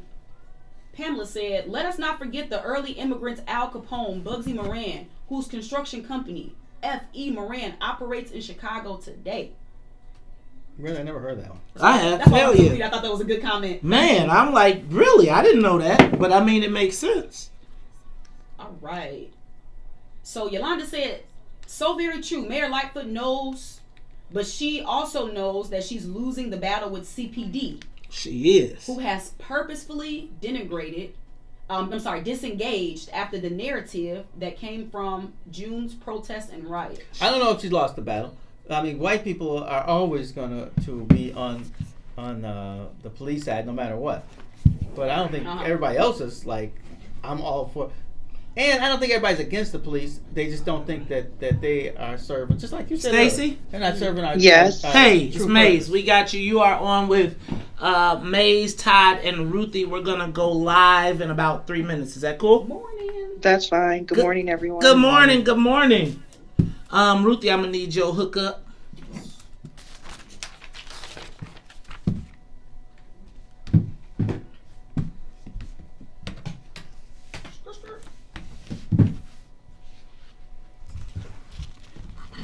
Turn that bad boy.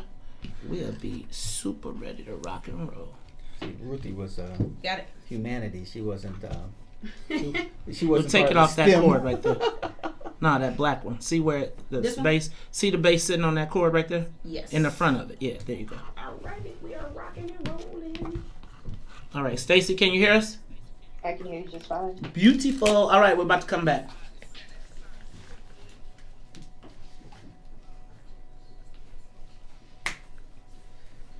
Did to you.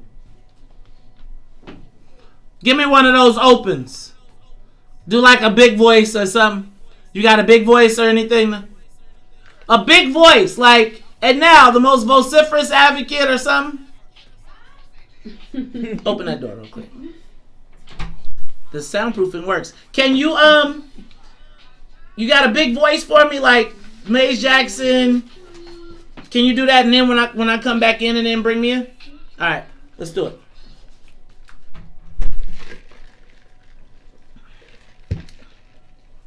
Special for you and me. Important we communicate to the right pitch.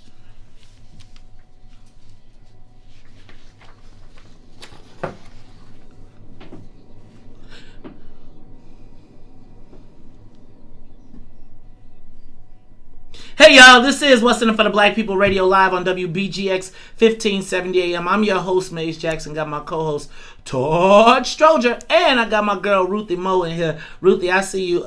Ruthie over here trying to figure out whether she with the police or against the police. Does the mayor have it together? I'm telling you, the state of affairs of the city of Chicago is in question to me. And you know, I said for the social media question of the day, what is the current state of affairs in Chicago? And I listed a few items, right? I listed a few things. I said the economy. I said violence. Where are we with that? Where are we with race relations, city services, police. But what I think may be the most important factor to our liberation for black folks, and every time I talk to somebody white, they be like, man, Mace, yeah, education is the key. Education will set you free. And here to talk to us, to give us a perspective from what's got to be the largest and one of the baddest unions in the country at this point, because they be straight kicking butt. Like they done moved in from education to housing, to all the issues that impact our students. Here to talk to us. They must be all right because Hans is marched with them. Hans is marched with them. All right, man. You know what? You tell that Hans he still owe me. Get out of college. So Hans still owe me $25 from precinct captain training. You've been telling him for last year. We about to come around the next year. But here to talk to us and give us a perspective from one of the largest unions in Chicago is my friend, and hopefully soon to be your friend. Many of you all have seen her on TV. She is always at the forefront for the Chicago Teachers Union. Welcome to the Maze Jackson Show, Miss Stacey Davis Gates. Stacey, welcome to the Maze Jackson Show. How are you? I am well. Good morning. How are you doing? Great, as Tony the Tiger would say. But Stacey, I gotta ask you. I'll be honest. You know, my kid is in Catholic school. But we have so many listeners that are trying to figure out what are we going to do with our children come this fall session. We have seen Sonia's back there saying, I don't know what I'm going to do. Todd is sitting up saying he already got his plan. But Stacey, you represent the Chicago Teachers Union. I want to get your perspective on whether we should be going back to school in the fall. What are the options that the city is presenting, and what position is CTU taking? So, first off, thank you for having me. I really appreciate the opportunity to speak to you, everyone in the crew, and your listeners. What I'll say is that I feel as anxious as every single parent in the city right now, perhaps the country. I have 3 children. And I'm paralyzed. We've been clear about maintaining social distancing, sheltering in place, all of what we've been told. And now as a parent, I'm being told that we're going to go and it's going to be safe. So option 1 is a hybrid plan where students will be placed in pods of 15, and they will keep that same pod of 15. And that pod of 15 is supposed to engender some safety. The classroom will be social distance. Folks will be charged with wearing a mask.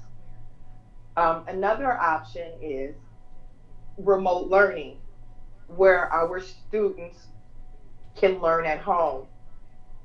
We just learned on Monday that those students, though, won't get live instruction except for one day of the week. So folks are kind of stuck because remote instruction won't really be remote instruction. It will be parent instruction. And sending your kids back to school means likely you're sending them back to a school building that doesn't have a nurse, right? Doesn't have a history of cleanliness. And we're supposed to just trust CPS. That's difficult right now. Dang, Stacey, you kind of pretty succinct with that. You didn't leave a lot of room So, Stacey, I think, well, first of all, let me go back to the hybrid option. Is there a plan for parents? I think you nailed it right, which is parent instruction. I just went through this last school shutdown, and I still was working from home and working from doing all the things. I didn't really have time to instruct my child. Well, I had to make time to instruct my child. And then the other thing that you bring up is the cleanliness. we talked about the rats that we found in Mollison School and the kids that were under those conditions. And I don't know if we ever got a true, honest resolution to that. We heard of a deep cleaning. What precautions is the mayor and CPS planning on taking to make sure that those issues are addressed? So we've been told that our school communities will receive 400 more janitors. We have more than 400 schools in the Chicago Public Schools. So the math doesn't work. We are not getting additional service at every single school. I think number two, and perhaps most importantly, is that the janitorial services were outsourced some years ago. And that outsourcing meant for our schools a sharp decline in its cleanliness because the company itself did not appropriately staff. The company Aramark did not appropriately provide cleaning supplies. They being CPS, just re-upped the contract with Aramark. So we have the same company that has failed us before, and now that the stakes are higher, they renewed the contract. So I don't trust that. I don't know how you can trust that. Like, if past is prologue, we know that there is a higher probability for our schools to not be cleaned than they will be cleaned. You even have the workers under Aramark who are frustrated, right, and pushing back against the company because they're not given the tools that they need in order to clean the buildings appropriately. So they are often themselves caught between a rock and a hard place. Look, here's the bottom line for me, as a parent, is that we have to do extraordinary things in this time frame to keep our families safe. I think it is insulting to our intelligence to hear our mayor and to hear district officials tell us that the budget is net neutral in the face of a pandemic. Stacey, explain to me what net neutral means and what I don't understand that, and help our listeners understand. They're not spending any more money to make our school community safer. Wait. Hold on. So you're telling me that in the face of this pandemic, in the face of didn't we just hear that they got hundreds of millions of extra dollars from the federal government to address COVID-19 issues? Why isn't any of that money being reallocated to our community to address these issues, especially if they're demanding people go back to school? A couple of things, and this should be the infrastructure for the discussion. Number one, Chicago Public Schools has refused to fund black schools for generations. This is not a new concept. This is the same school district that closed 50 schools on black children. We understand that there has always been an inequitable gap in how schools are funded in the city of Chicago, even after the state changed the funding formula to prioritize equity. So that's number one. Number two is that yes, you're right. They did receive more money from the federal government. They have not spent all of that money. And that money still isn't enough. Listen, to open up during a pandemic, you are going to have to increase personnel from your janitorial staff, to bringing in nurses, to bringing in more personnel. Splitting up students in pods of 15 means clearly that you're going to need more grown-ups to manage that space. We haven't even begun to talk about how you have lunchtime, right? You know, how we pass, we've all been to high school. Passing period in the hallway. Forget passing period. Give me a prom date. Right, exactly. and you haven't been in that social setting since last spring. Look, my son is mad at me right now, and I'm gonna just keep it 100. He wants to go to camp, basketball camp. He wants to play soccer, and I said we're gonna watch for a moment. And we're going to see. We cannot deny that in Lake Zurich, they had to shut down all of their sports camps because Lake Zurich became the second hottest spot of new COVID infections in the state once that camp opened. They had to shut down sports camps in Kankakee. But what we understand about this is what we've been understanding about it all spring, is that it is a virus. It does not conform to what we want it to do. It does not respect your economy, and it certainly doesn't respect the mortality or the morbidity of the people who are suffering underneath it. I think the strongest statement that I've heard from a leader was the president of Morehouse College.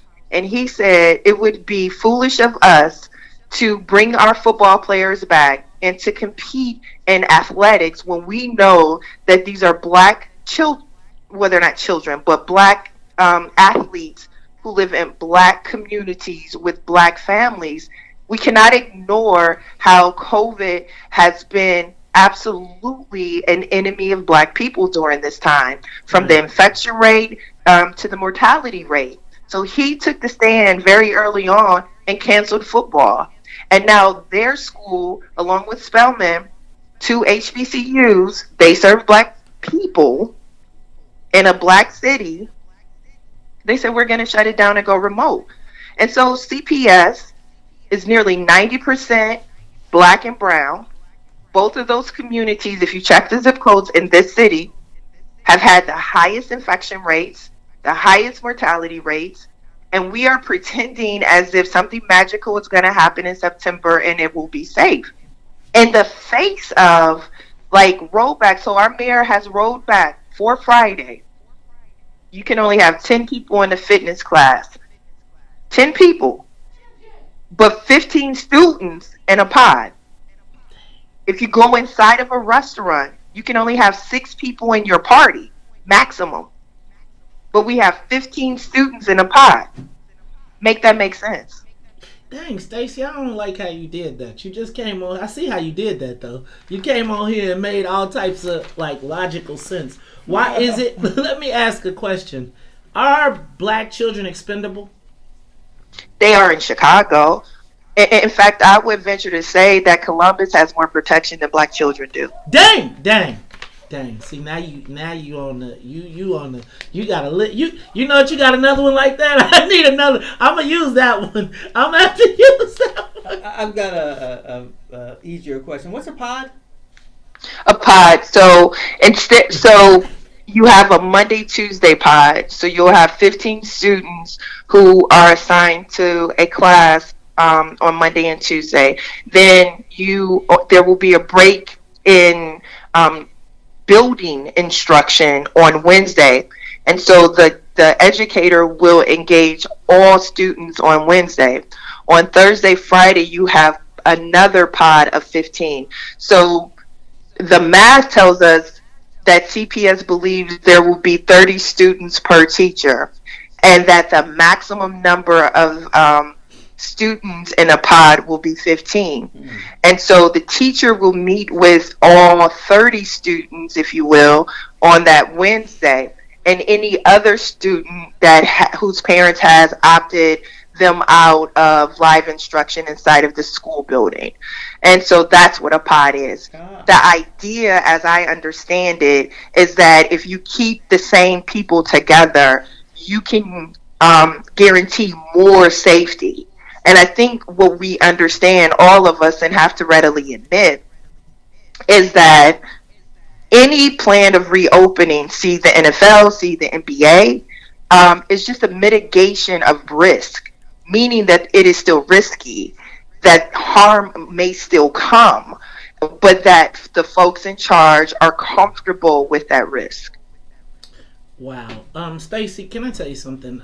I am constantly bombarded with information regarding this COVID-19 virus, and I'll be honest with you, I don't know if I have gotten this much insight from the things that I've seen on the news and on the TV.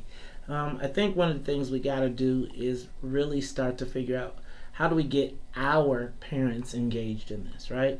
Like, I see all the people up north and all their families, and, you know, I see that happening. But I think, Stacey, we got to get you to be able to share more insight like this with the black community directly. Because I'll be honest with you, I didn't necessarily put the rationale that you have laid out as it relates to going back to school really has put some things on my mind. even as it relates to sports, as it relates to like a lot of the stuff that we hear or we don't hear, directly how it impacts our young people.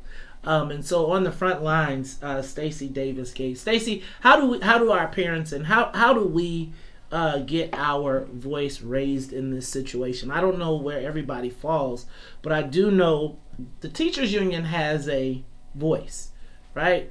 And you definitely represent the voice of the teachers. How do we get parents involved, particularly in a situation like this where you said it out loud. Black children in Chicago are expendable.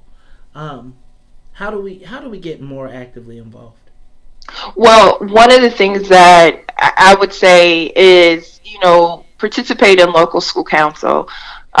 What we are seeing is that our local school councils in Black communities have been marginalized over time, and we have to take that back. That's number one. Number two is that many of our parents are engaged and are involved, and what we often do is put more responsibility on Black people, and then get pissed off when Black people have to work a job or two, when Black people have to tend to a multi-generational household. Like if you're living with your grandmother or your great aunt, then that means that they have prescriptions to fill, prescriptions to pick up, doctor's appointments to go to, and they will also, be hospitalized. That's just the nature of, the life of older people. That being said, is that I don't demonize Black parents. They are doing the best that they can in very tough situations.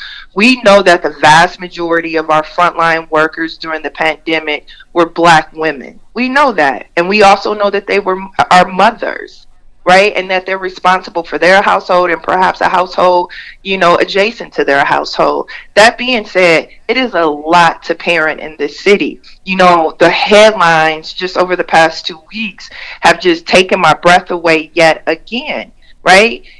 Listening to headlines, 10-year-olds. My son is 11-year-olds, Maze. And so I'm like looking at how the world would see him. How do I protect him? How do I provide for him? How do I keep him safe from COVID? How do I have an argument about sports with him? How do I make him read his book? How do I engage with CPS? How do I fight for his rights? There are so many boxes to check for Black people in this city. So many. And parents have it, by far the worst. I would say first we need to encourage our Black parents. We need to have some empathy for our Black parents because we know this is hard. We know right now in America, the Black men are unemployed, 54% of them. In this moment, we know that traditionally Black men have borne the brunt of a terrible economy. And right now we have a pandemic that is triggering a depression, an economic depression. So we know what that means for Black people. We know what that means for Black parents. August 1st, rent is due. And it's on. Dang, that was black than a mug. That was black than a mug. No, real. Stacey, I gotta stop you, but let me just say this. I think it's important that you come back. I think that it's important that we continue to have these conversations. I don't know if I always hear all of that, what you shared today, that I think our community needs to hear, particularly from CTU. So what I want to do, Stacey, is make sure that when there are big things happening, when there are issues, that you make sure that we're on the list of people that when something needs to be spoken on, or when you are making your rounds, that you add us to the list of people, because we got to hear from you and we got to make sure that we continue to hear this perspective. I appreciate you, and I'm sorry tell your husband and your kids I'm sorry for the 514 text, but when I get inspired, I got to talk to her. So I appreciate you responding and being here for us. And look, you got an open door policy. Pick up the phone if there's something that we need to know. Keep us up to date. All right. Look, I appreciate that. Congratulations on your new platform. We appreciate you. Thank you. Hey, y'all, that is Stacey Davis Gates. She is the vice president, soon to be. Hey, man, one of these days, she going to be like the most powerful woman in organized labor. Because, she next up. CTU is, Hey, man, I trust Stacey too. Can I tell you something? And Stacey will cuss your butt out too if she ain't feeling you. Hey y'all, but let me tell you what. That's why we gotta keep building these bridges. We gotta be able to talk to all of our people. Hey y'all, we'll be back after traffic and the weather, sort of. And this mix from Sonya. It's 1570 AM WBGX. Thank you, Ruthie. I hope for sure. That was like pledging. No, well, see, I said, how is Maze gonna hold this and control it? See how you be thinking. Is she? Oh, she go. Okay.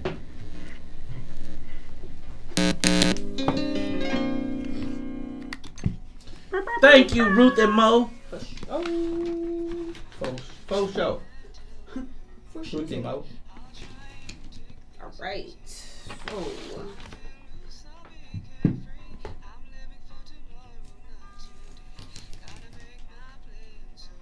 Dang, I probably could put this here.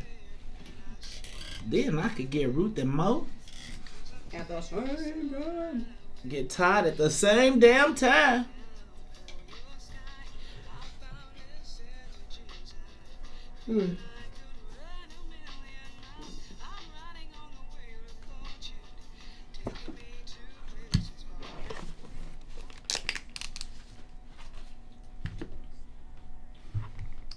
This is what I see, people.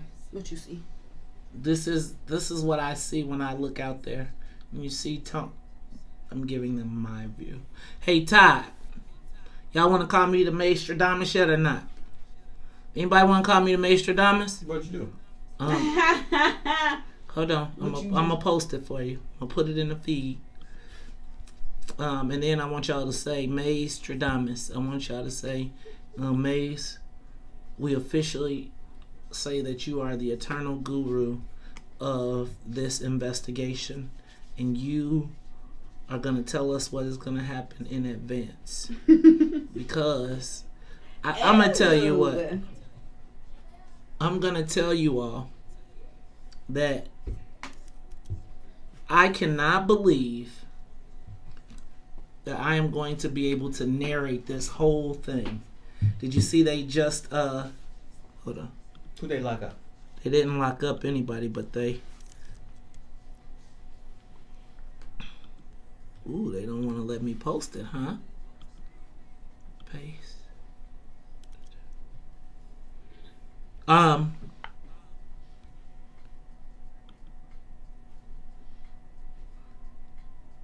let me. I wonder if they got a block on it. Anyway, Feds just subpoenaed AT&T. Remember I told you about them forcing Paul Asciaza out to be so Eileen could be the president? No, I don't remember that. I told you that. I always wondered what Eileen's position was. She was the vice president of external affairs, and then to get the final thing over the hump, they forced Paul Asciaza. They forced AT&T to promote Paul up and give Eileen the presidency. Dog. Man, I wonder what's up. He became the vice president of the Midwest, and she became the vice president. The president. He became the president of the Midwest, and then she became the president of Illinois.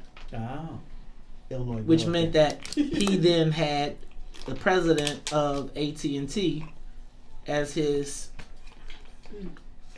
I'm telling y'all, they so gangster with it. It's like, think about how many. I think about every black CEO that ever got the spot, when the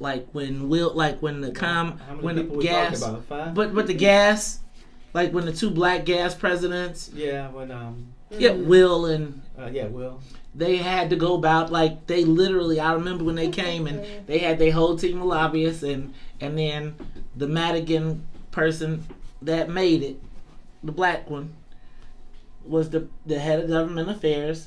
And brought him in and was like, give us all your shit. We want all your meter readers. We want all your, right? And now I will not block. Because here's the thing. When you become the black legislator, the black president, you have to bow down because you will not be successful if you cannot get things passed. Of course. And when you're a regulated industry, right? He says, oh, come bow down, guy. See what happened to Ohio? Mm-hmm. Did you see that, Ruthie? Yeah, did you see Rich Miller jumped up when I posted that? Rich Miller jumped up and said Illinois ain't I'm telling you, dog, they pay attention to everything we do. Rich Miller, when I posted that, Rich Miller then came out the next day and said, Illinois ain't Ohio. I think we're so used to Madigan getting away that I don't think we understand the fact that when they say, dude, we finna put it on you, we finna put it on you. Right? And again, if you're Eileen now, and you just got a new baby, are you gonna tell the truth, or you gonna go down for the speaker? As a mother, because she was direct. You won't see your child until they're graduating from high school, and you know when you're an older mom, you don't want to miss the moment. Right. True. I don't know if you want to miss that when you're young. You got a little time to bounce back.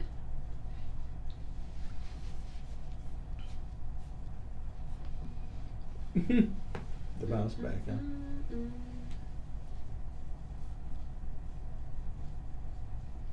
Woo!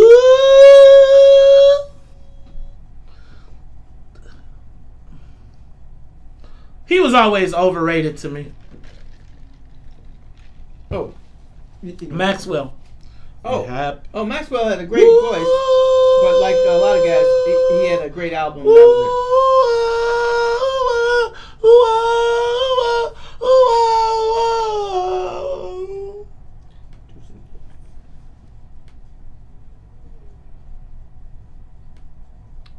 It happened the moment that you were revealed. You were perfect green. A fantasy, it's real. You gave me this beating, baby. This rhythm. You are tuned in to What's in It for the Black People Radio, live on WBGX 1570 AM. You can get us on, you can download the TuneIn app, check us out, take us with you, or you can also watch us, this reality show that we call Facebook Live, The Maze Jackson Show. You can go to YouTube as well, and we are streaming on as well as LinkedIn. But look, y'all, first of all, let me say that it was good to have Stacey Davis Gates on. And I think black people, we need to keep an eye on Stacey, because the reality is she's going to very shortly probably ascend to be the most powerful black woman in labor. Remember Karen Lewis? Yep. She's poised to be the next Karen Lewis next step. So yeah, I have to say she is the most vocal vice president I ever remember. Well, I think that she fits this. I mean, I think that it's kind of odd to have the, you know, not to be funny, but Jesse Sharkey. And I don't know if that's actually, let me back up. I feel like I've seen CTU, and Jesse Sharkey used to, when he was the VP, he used to always be active. Like, I feel like there was a, Karen Lewis was just such a dominant personality. But when they took over, you always saw like the tag team thing. And I think the other thing is Stacey, with all of the black women involved, right? It would be kind of hard for Jesse Sharkey to be I think taking Wax at Lori as Jesse Sharkey, that doesn't work very well. Yeah, taking Wax at black women, right? Because y'all know how even if you criticize the mayor for sicking Latino gangs on black people, you are then deemed disloyal or attacking black women, even though black women are getting attacked. I'm sorry. Am I shady? I am. Just, your tree got some leaves on it. All right. Wait. Before we go from this, can I just read a couple comments? Yeah, of course. We had a lot of people chime in, from teachers to parents. Oh, beautiful. So Teresa said, "I'm not gambling with my children. There is no do-over in the midst of this pandemic." And I got this comment about 3 or 4 times from 3 or 4 different people. But Aaron said, "What happens when Johnny with special needs sneezes on his schoolmate? Suspension?" And you know, remember that somebody said, one of the things that I saw that was so funny was, not raise your hand if you know the kids it's not going to be a kid that's not going to sneeze on his hand and run around and be like, I'm going to give you COVID. Remember the Booger Man? Remember the kid, or remember the kid that used to pick boogers, and then everybody would run from him, and you be the booger man for the rest of your like. The booger man stayed the booger man until I moved to Bolingbrook. Like if you got caught picking boogers, nobody wanted. So I think that's gonna be the same thing. Like kids gonna be like, I'm the COVID man, because they little kids, they don't know. And what happens when they start playing catch a girl, kiss a girl? Or what about a mandated vaccine in order to be able to return? Oh no! We haven't gotten that far yet. Yeah, but shoot, they they said they're gonna have a vaccine by the end of the year. They already spent $1 billion. They're bringing the economy back on that. Man, I'm not. You making your kid take that vaccine? He gonna have a third eyeball. Well, I suspect there's going to be more than one choice. Right, 3. Okay, so he got 3 eyeballs. I'm just saying. All right. Yeah, okay. All right, I'm gonna move on because I got some good stuff I want to do. Oh, come on, what else you got, Ruthie? Oh, give me some more. Okay, so give me some more. Taking it back to social. So Nicole said the current preliminary CPS plan is just a best case scenario under COVID. Students and teachers are not going back to school in the fall. There has to be a plan in place for reopening, but with numbers slowly rising, we will be back to remote learning. I think we're going to be back to remote learning, but I'm concerned about remote learning. Remember how when we talked to, I can't think of her name now, Latanya McDade, and she told us that remote learning is different than e-learning. And remote learning is kind of like you ain't really gotta. They like here go the books, here go the stuff. There's not a curriculum. There's not a planned education path, right? So you can't expect to hold the kids accountable. I don't know about the remote learning because I feel like there's a lot less accountability. I think Stacy brought up a tremendous amount of good points. And I think it's going to be some people in my house a little bit upset with me when I get through with this conversation. Because she brought up... No, I mean, and not in a bad way. I mean, it's like, it's tough parenting sometimes. But I think between Stacy and Carrie, they have officially got me. But I do think that there's a lot to think about in that mix. Yesterday, St. Rita sent out their plan, and they got a hybrid plan and all of that good stuff. And... none of it makes me feel good. I just think like it's a roll of the dice right now. I think I don't know that there's anybody really truly that I trust. And so I feel like I just take the most extreme advice and roll with that. But I don't feel like, and I also feel like the whole debate, remember when I was talking about Canada and everybody just put the mask on and asked? Right.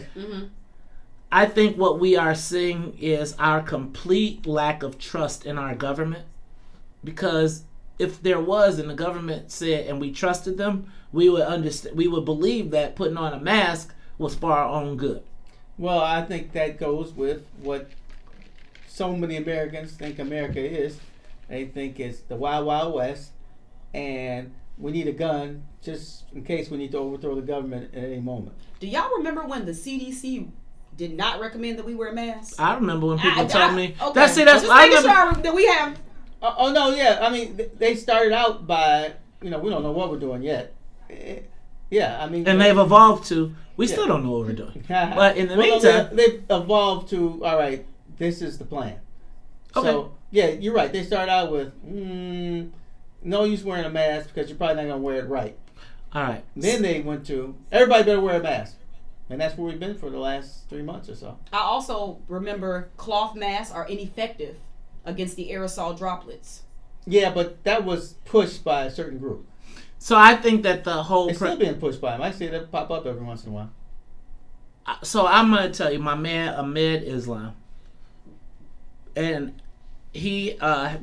so he's 1035 marketing, whatever. And his Facebook page, he's been warning about this thing happening since forever, since beginning, and was like, yo, Maze, get on top of your stuff, told me to get the mask and all the stuff, and just told me kind of what was going to happen. The thing that I read, and he has all this pontification and all of this good stuff going on, but the best thing that I read was a letter from a friend of his that lives in Hong Kong, a black person who lives in Hong Kong.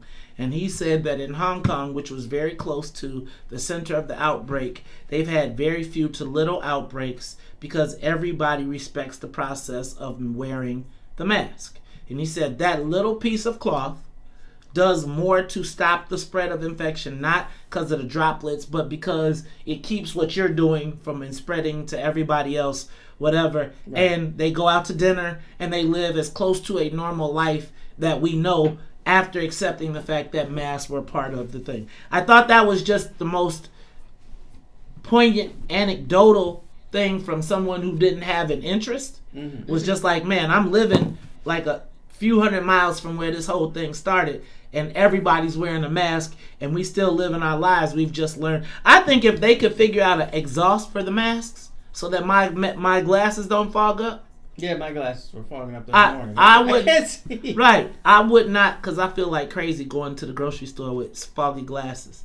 But I think if they could figure out a way to make the mask a little bit more, I think they need to market it differently too and make it fashionable, like as people are starting to do, right? Make them fashionable, etc. So anyway, I'm gonna move on from that real quick because what I do want to talk to, and I'm gonna blow through this break, Sonia. Sorry, because I ran out of time. Shout out to Reverend Dr. Willie Wilson. Please make sure you all pick up those PPE supplies from the PPE supplies from Omar Inc. Caller, I'm gonna take you in a minute. But did y'all see Joe Biden played the race card again? No. What you saw? He said that Trump, President Trump, is the first racist to be elected to the White House. Oh man, he said that. Have they been reading history? American history, U.S. history. You know, all those guys up to slavery. All those guys right up to right. Ronald Reagan, maybe George Bush, Lyndon Baines Johnson.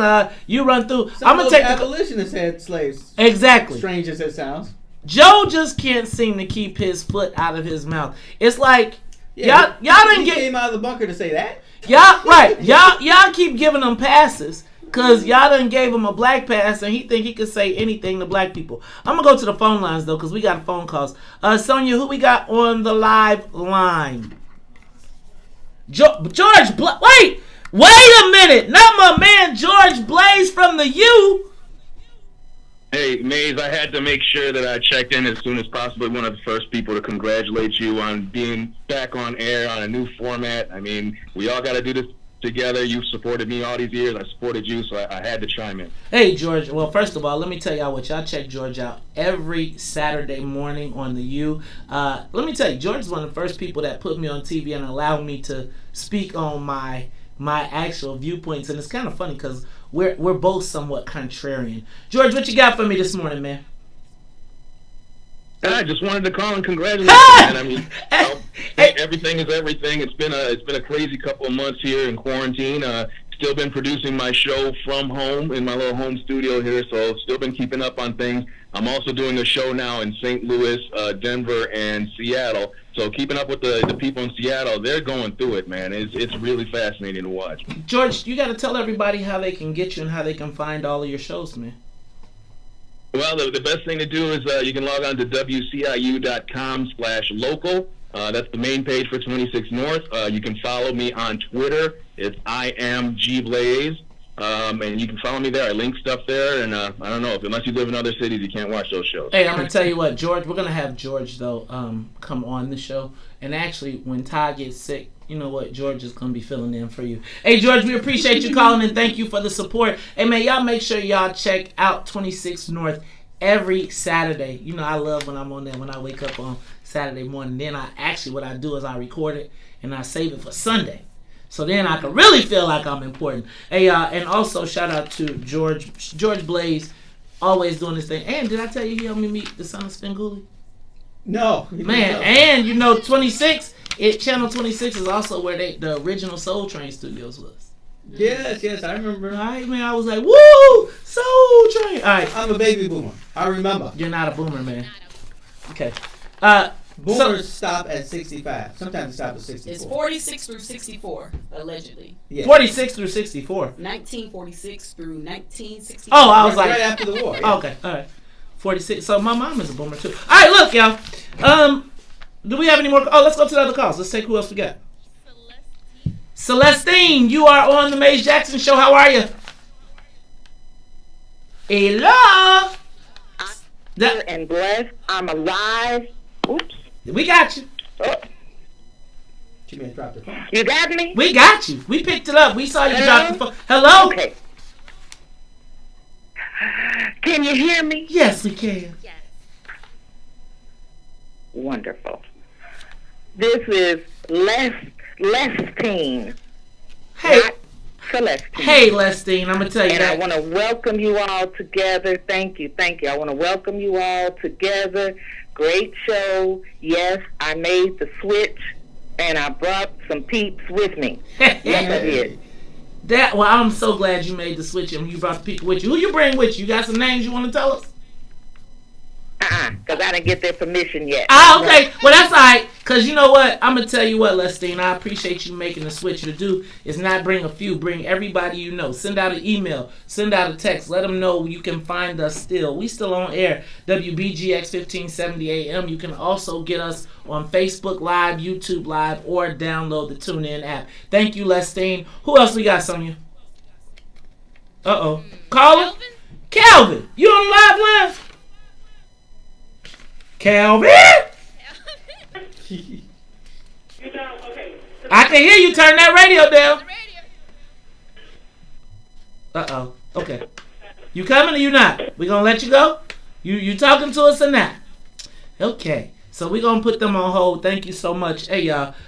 First of all, if y'all have made the switch, you aren't the only ones, but I'm going to tell you, we need more people. Keep on making the switch. Come with us. Come get this truth. Come get this smoke. Sonya, this is what I'm going to do. I'm going to take a quick break. Give them about a minute, and then we'll be back. I just need to catch a little breath.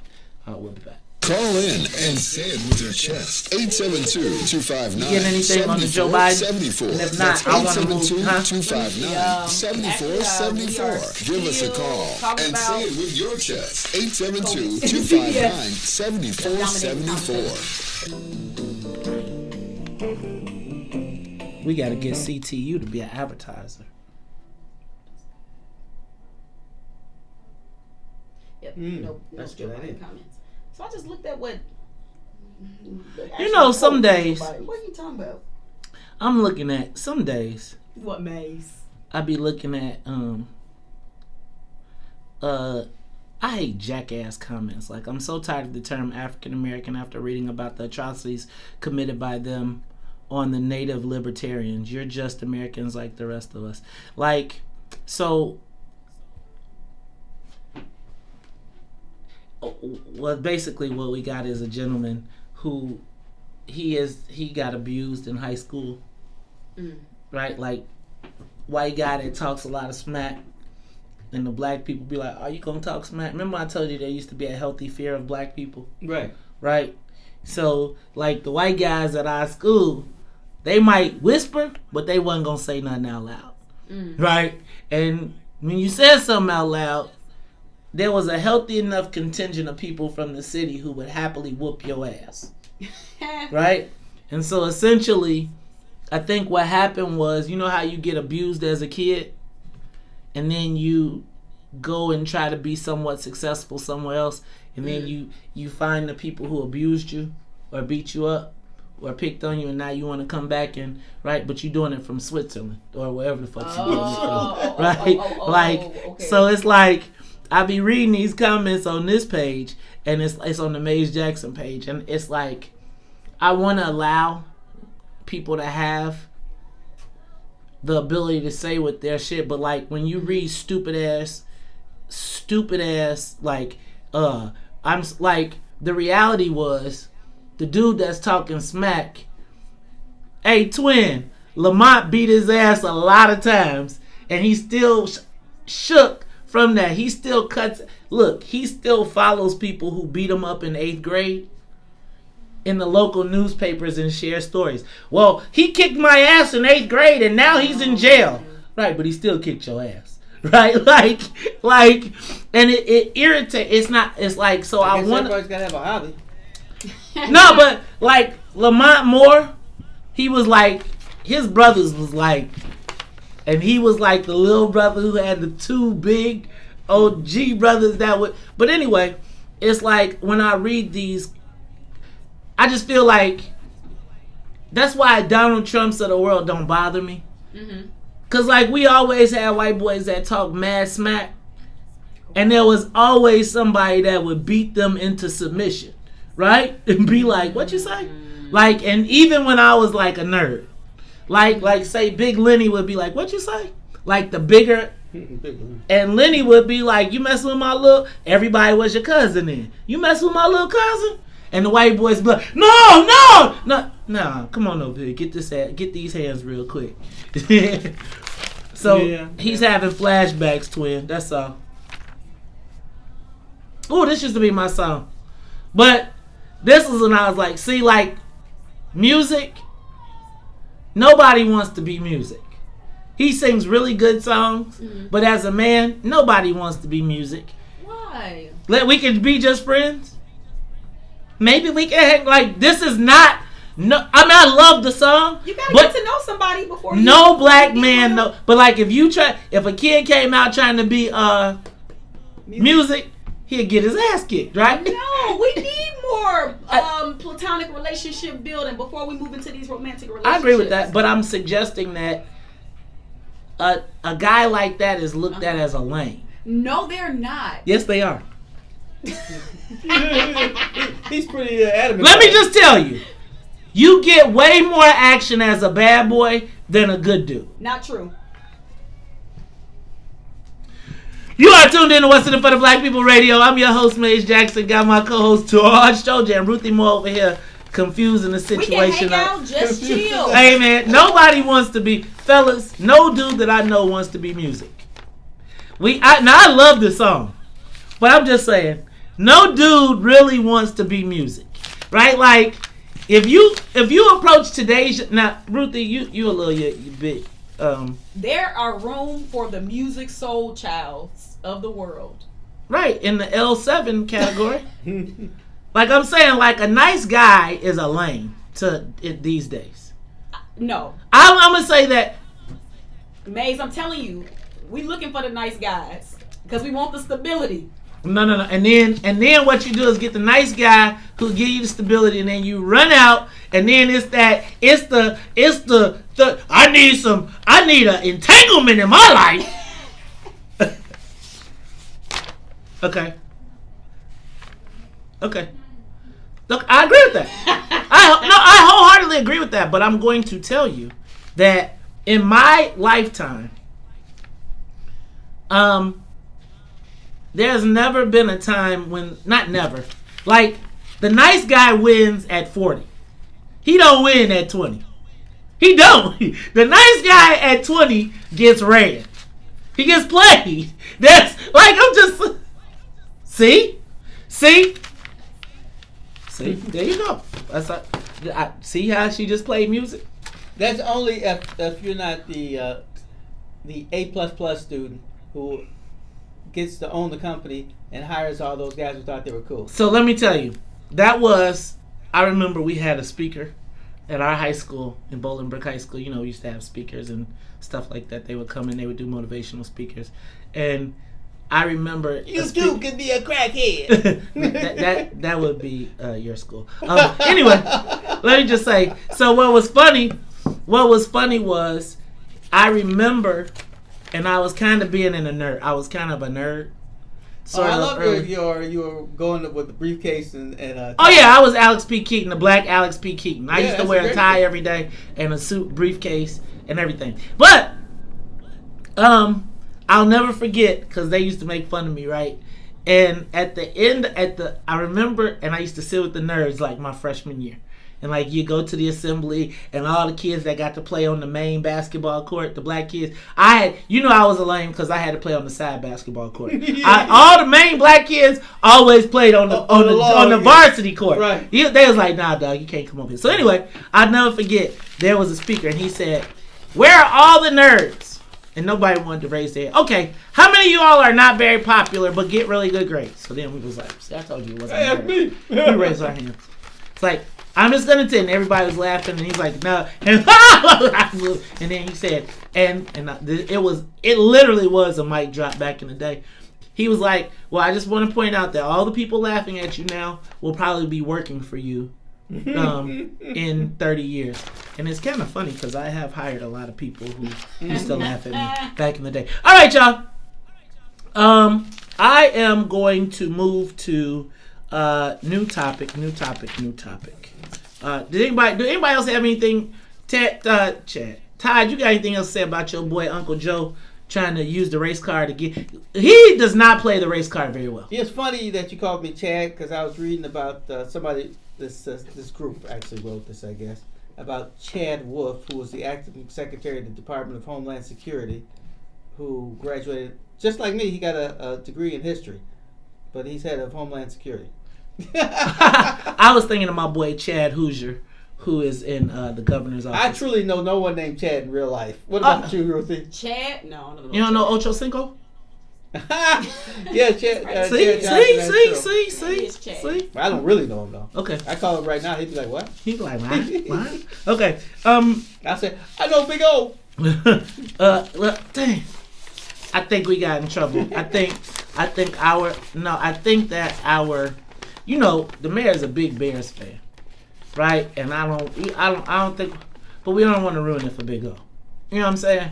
I ain't no trip. I mean, I know that sometimes we're not politically correct, and no shade, because much love to Big O, right? Like Big O, man. Shout out to Big O. I miss Big O though on Fridays. I run into him every once in a while at the Jackson Park. You run into him.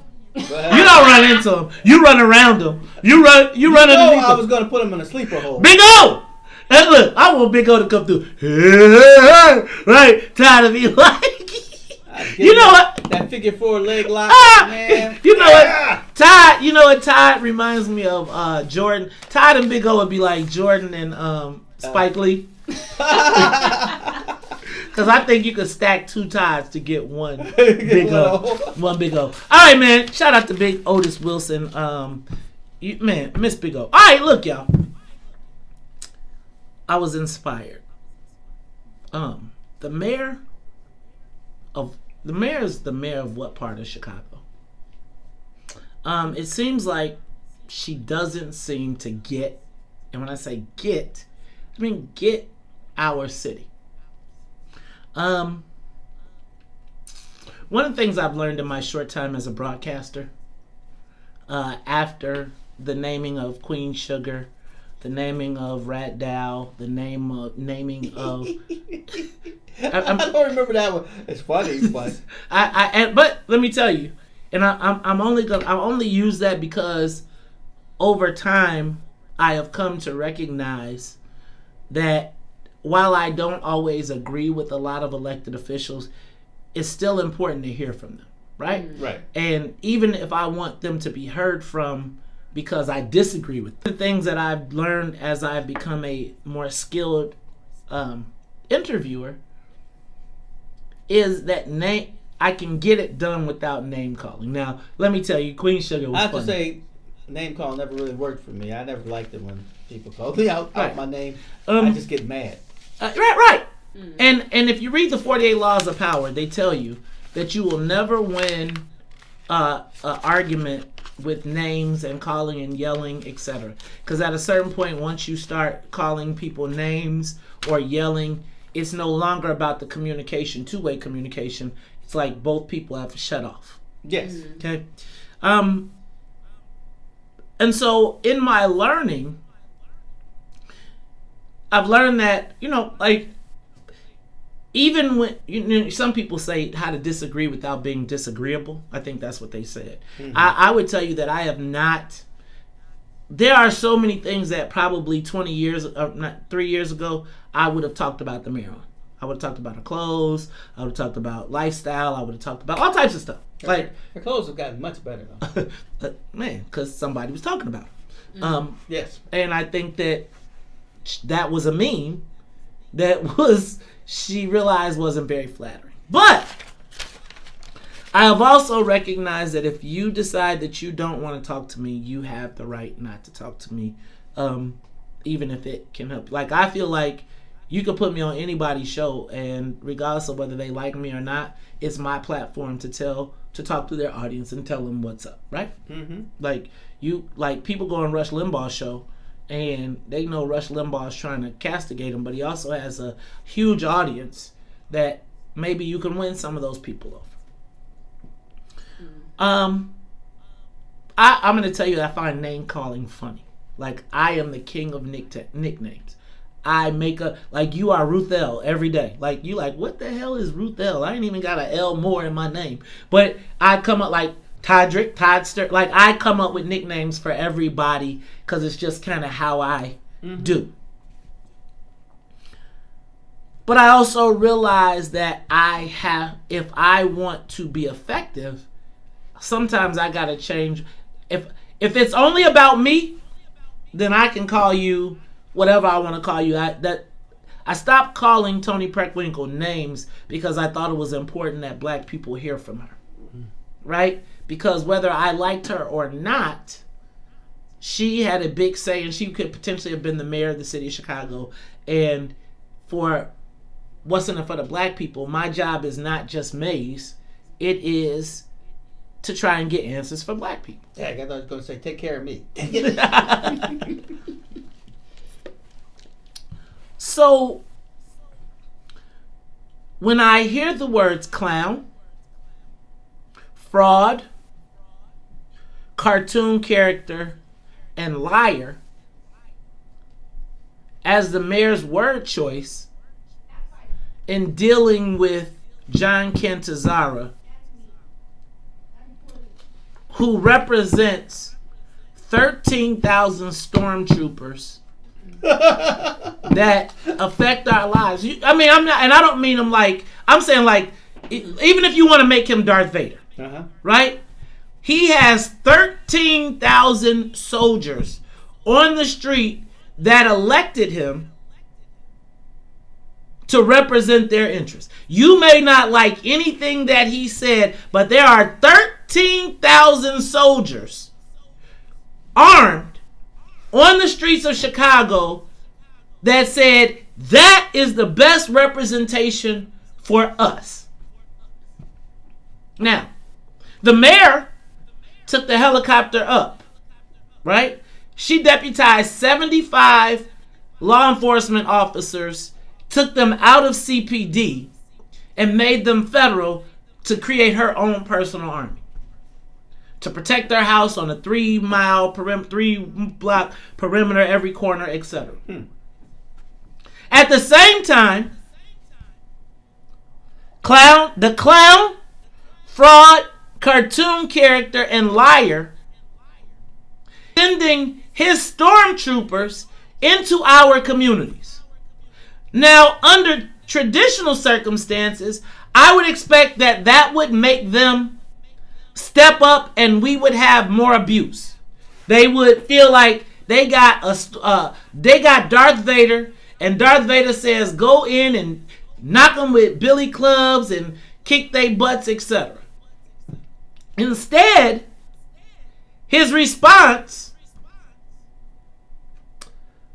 was to tell them they think we are clowns, frauds, cartoon characters, and liars.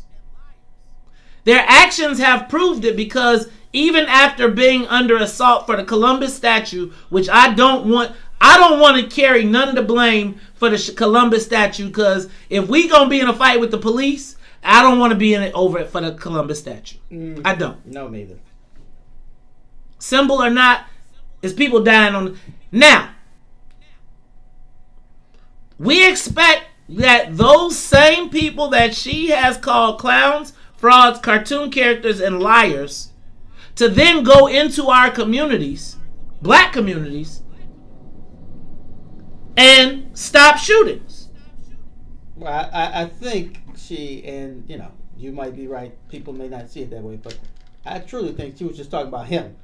However, if him is who I elected as my representative under this crazy where we are right now, how does that help? Because quite frankly, he didn't say to his stormtroopers, hey, she's talking about me.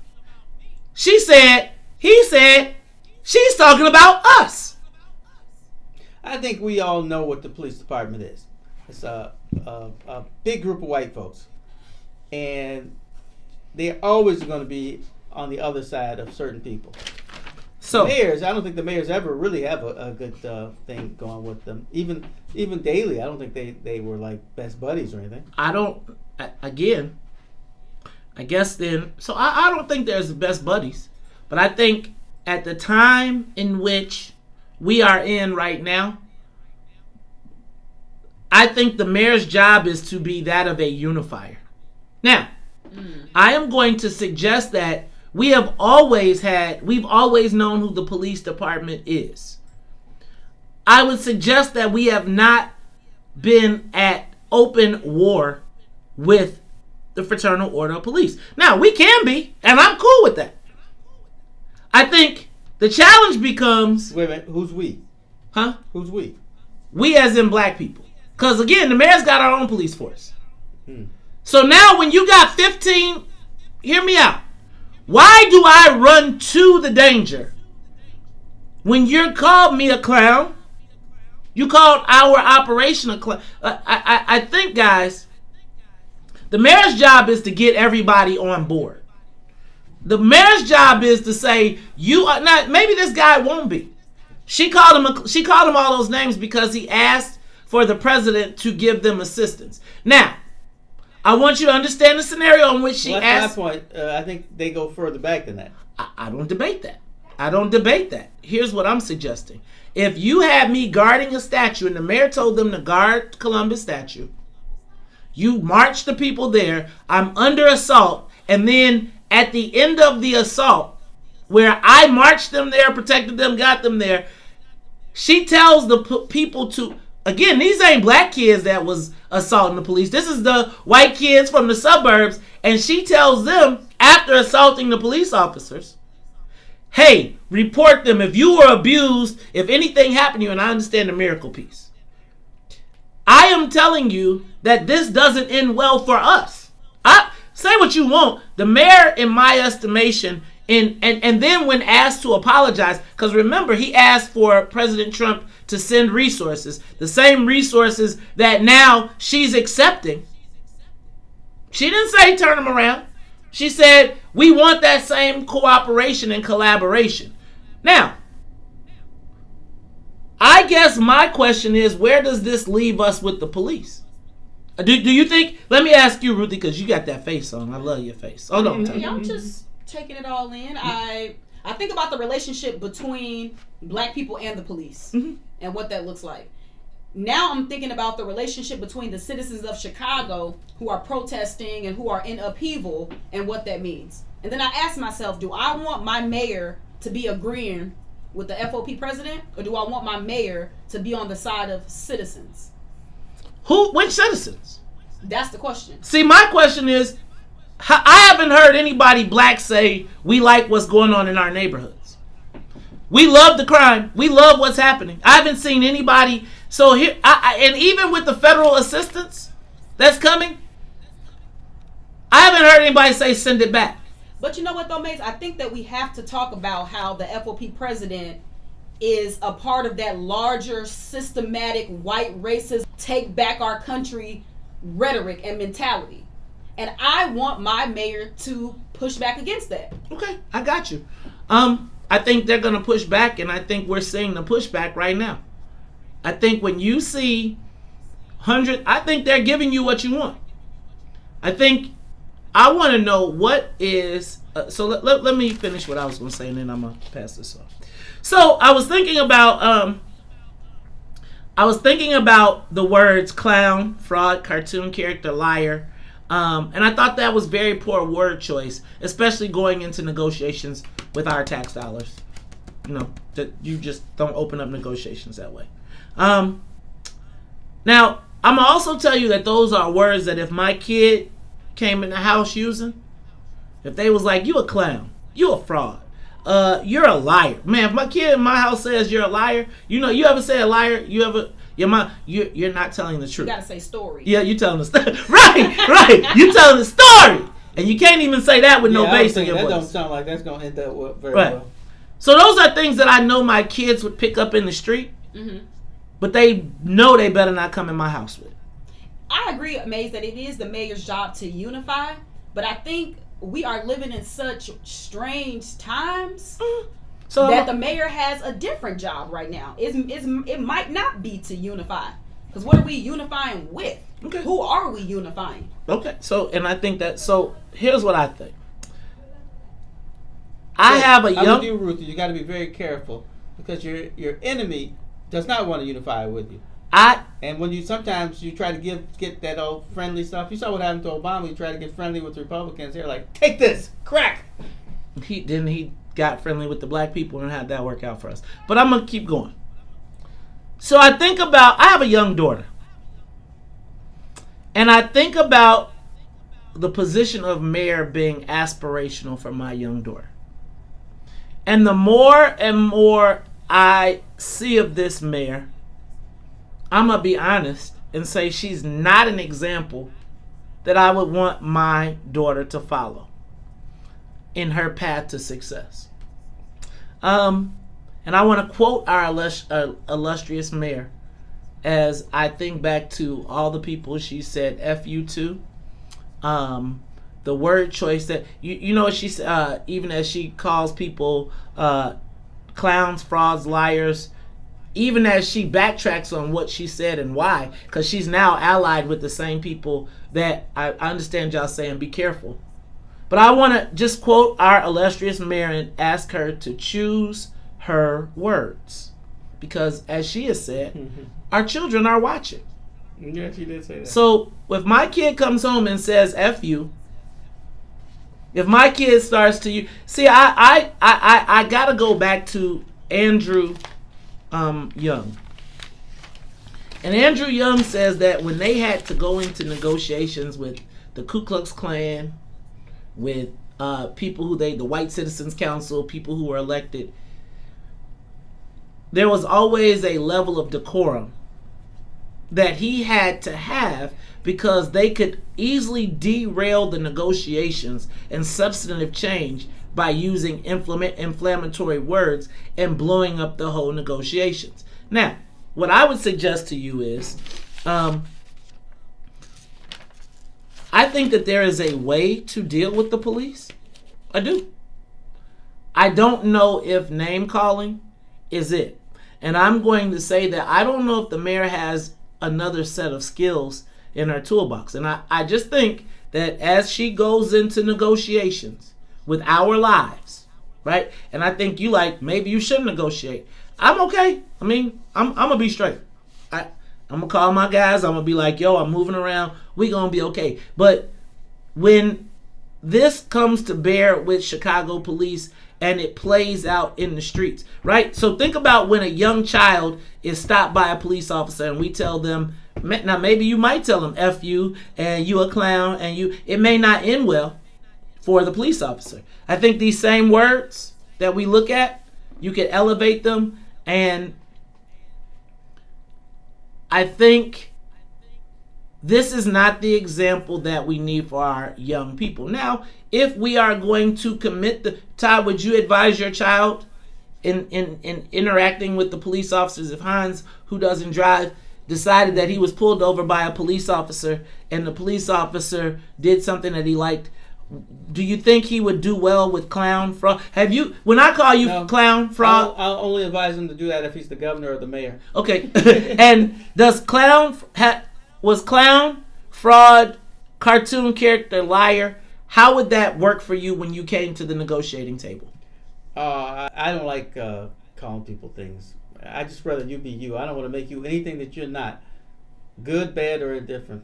Okay. Ruthie, talk to me. Is there a distinction between the FOP president and then the rank and file? They elected him. He's their representative. He is their representative. There's 13,000 people that, again, when you call, if that happened to the United States, again, if I'm a clown, I'll be quiet. You ain't even got to talk to me. But you do have to remember that this city is like, I don't know what it is, 60-something% minority. And all these unions, the FOP, the local 2, the firemen, they have these white leaders because the union is mostly white, right? Even though the city isn't. And they, let's just be clear, they only report. John Cantazara has no concern about your feelings. He has no concern about Todd's feelings. He don't care what's happening in the city. All he is concerned about is how does he protect his members, because that's how he gets elected. Now, if I know that I got Darth Vader on the other side, the force is with me because I got my own police force. But how the mayor is talking is why a police car could be right by that shooting, another police car down the block, and a tactical team down the block, team down the street, and everybody winds up there after everything happens. See, you can't. I don't know about how well the strategy of punching the lion while you got your hand in their mouth. Right now, we need all hands on deck to stop what's happening. What kind of lion is it, though? Maybe punching the lion is the only option at the time. Okay, I'm with you. So who's going to stop? So what are we going to do in the streets? Call 911 if something happens. You call 911 for the same guys that you just punched? I got you. No, I think it's obvious that the old police strategy is not going to work for this anyway. Okay. I mean, this lawlessness like this. Lawlessness? The way they used to handle lawlessness like this used to be you shoot the criminal, or when they were younger and when time going on they were like, gang members. You take them in the back, beat them up, say don't do that no more. And they'd be like, okay, you're the police. I don't want to get beat up and I can't do nothing about it at the time. Okay. But you can't do that anymore. Okay, so I'm not tripping at all. Like, again, I guess my understanding of politics is gonna have to evolve, because I thought the game was addition and subtraction. I mean, addition and multiplication. I do think the world has changed, though. And so what we got to do is make sure we count right. Right, we got to make sure we count right, because if we're divide instead of trying to figure out how we add people and get them on board, then now, come on, Maze. You know that there are groups that are never going to be with you. Todd, I don't debate that. But I'm also saying that I've never been... When's the last time you went to a community meeting and the people said, disband, get rid of all the police? Because I want y'all to think about this. I think Ruthie handled that earlier. Okay. So I'm going to hand that off to Ruthie. Well, I'm going to suggest this, because I want to talk about it. She said, if there are no police... It's not disband. No, I'm not debating that. I'm saying... What do we... So here's me. Remember how they did A Day Without Mexicans? That was a movie? What? There was a movie called A Day Without Mexicans. Oh, I think you may have mentioned this movie. Yeah. So I wanted to say, how does a day without police work in Chicago? Right now. Right now. And because again, and I'm suggesting like this. Some of the police actually live among us. I don't debate that. I'm not debating any of that. I'm saying 15 people shot outside of a funeral home. Fire, return fire. Take the police out of it. What's our solution? During the uprisings? Or Now. No, right now. Riots? We kind of had a day without police in our neighborhoods. We saw. Don't let the mayor tell you. She said it. I walked to the end of my block and I saw the people with the merch in their hands walking past the police, spewing hatred toward them. So why should they have stopped them?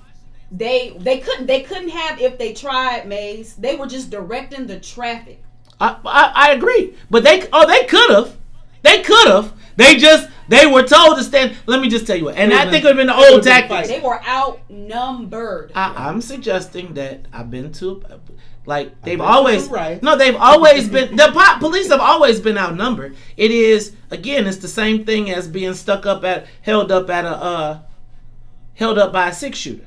Right? Nobody wants to take the bullet. But at the certain point, I'm going to tell you, the police were like, man, there's no reason for us to even get involved in this. I can't. Because I would tell you that police are all outnumbered when they wade into situations all the time. Now, they got better firepower, right? And they got better tools. I'm suggesting, I'm cool. I just want to know, what do we do? And I really want us to ponder this. I want to know where the black rank and file police officers stand on this. I would tell you that they know that there's racist police officers, but they also know that they want you to justify what happened. Like, they want you to justify what happened on 79th.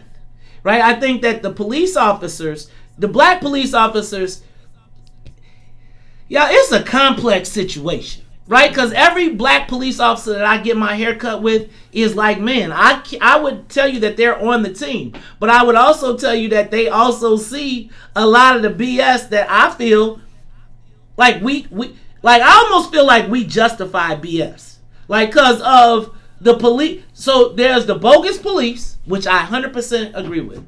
But I also think we got this whole concept of this narrative that everybody walking around the streets that committed a crime didn't commit a crime.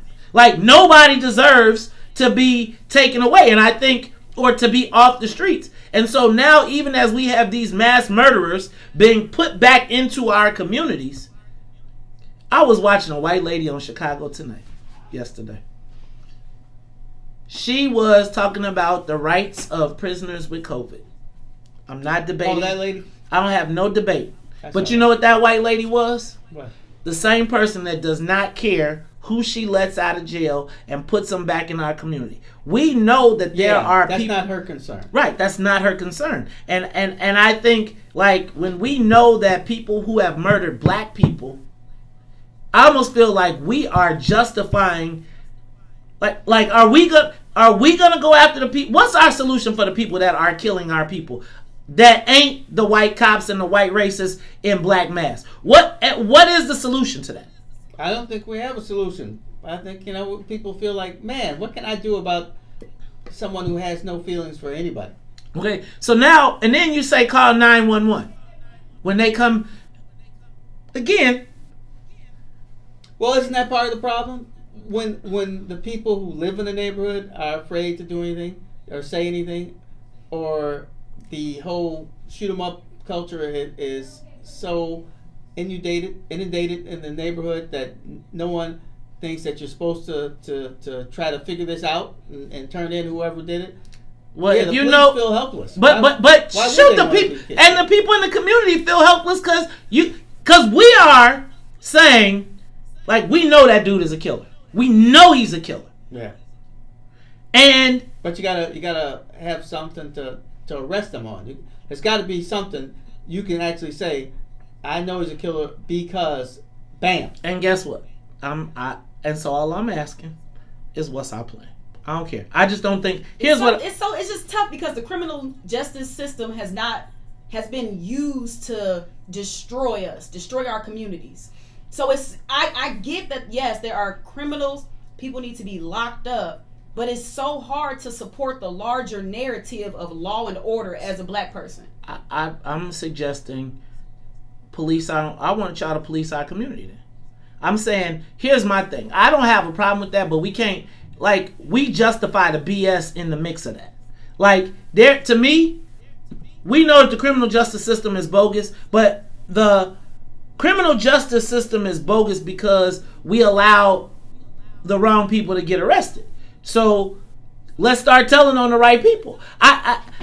Let me back up. The criminal justice system has always been put into place. It's been an oppressive system for black folks. But I think we act like we know there are not people in our community that need to be out of our community.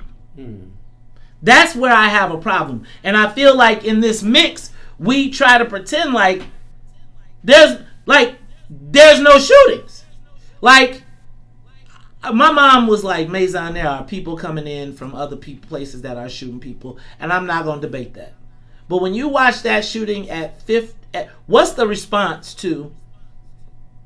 Because if I was the cops, okay, we ain't going to lock them up. Don't mess with, y'all tell me what y'all want to do with the people that got shot on 79. I would like to see us out there in mass, the same way we was out tearing down Columbus. We wasn't out there tearing down Columbus, though. No. The youth were tearing down Columbus. So okay. I would like to see youth activism do something about the insulation of violence within our community. Now, you sound like the white people, right? You say, what happened to, why y'all ain't mad at marching for Black Lives Matter? Don't Black Lives Matter? No, I did not use the word black on black crime. I didn't say, you ain't got to use it. No, I'm saying, but you want these black people to march on this black people getting killed, right? No, I would like us to march in front of that for mental health. I heard you. Look at that. See how she did the Lori Lightfoot on us? Euro step. Look, she hit it with the Euro step. Hey, y'all, I don't know where the time goes, but for my co-host, George Stroger, for Miss Ruthie Moore, for the music conductor of the Soul Plane, Miss Sonia Escobar, I am the host of the Maze Jackson Show, asking every single day, what's in it for the black people? And if you don't like it, you can still tell them. Maze said, we out of here. We'll be back tomorrow. Peace. Y'all, I'm telling y'all, we got some epic conversations going on here. Yes, I just don't know what to do. I mean, this is like such a multifaceted thing. All I'm saying is, right now, don't. What's the priority? Is the priority? There's a subculture that's protecting these people and fear. I mean, I understand fear because who wants anybody to have their house shot up and you and the rest of your family? Because what we learned through these last 20 years is they'll kill anybody. They'll kill a 1-year-old. Can I tell you? So I'm gonna give you right in front of their face, kill them. I'm gonna give you some insight on what I heard from police on the story of these people, like some of the backstory. And this is tough for your ears. So if there's kids, put them up. So the backstory of this shooting, I was letting you listen to it. Police know who did it, right? They know who did it. They know the origins of it, etc. Part of the origins of this is one of the shooters saw the ops in a park, walked up to him, put a gun to his head, and said, "Come with us." Took him to a place, made him perform a fellatio on 3 males, then took him to his mom's house to go get his work. While at his mom's house, they ran a train on his mom in front of him. Then poured bleach down his throat and inside of the mom.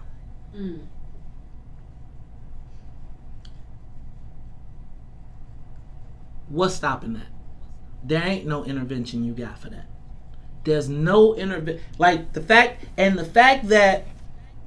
that was part of their mentality.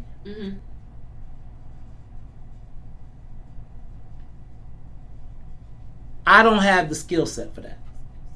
And honestly, let me just tell you, I really don't even have the patience for it. Like, to me, if you are there, I don't care what your past was. I really feel like for the well-being of all of us, you need to be out back. You need to get Robbie Yummy Sandiford. I do. I feel like if we're gonna say no police, then we have to clean up the people in our neighborhood that have no respect for life. It's like you can't have it both ways. You cannot tell me that I gotta be terrorized and I gotta stay in my damn house because we want to hug one of these kids that is like, I have embraced the savage life. And we know that the savage life exists. Some sociopath. So at some point, like, I got you on the mental health, but I'm gonna tell you like this.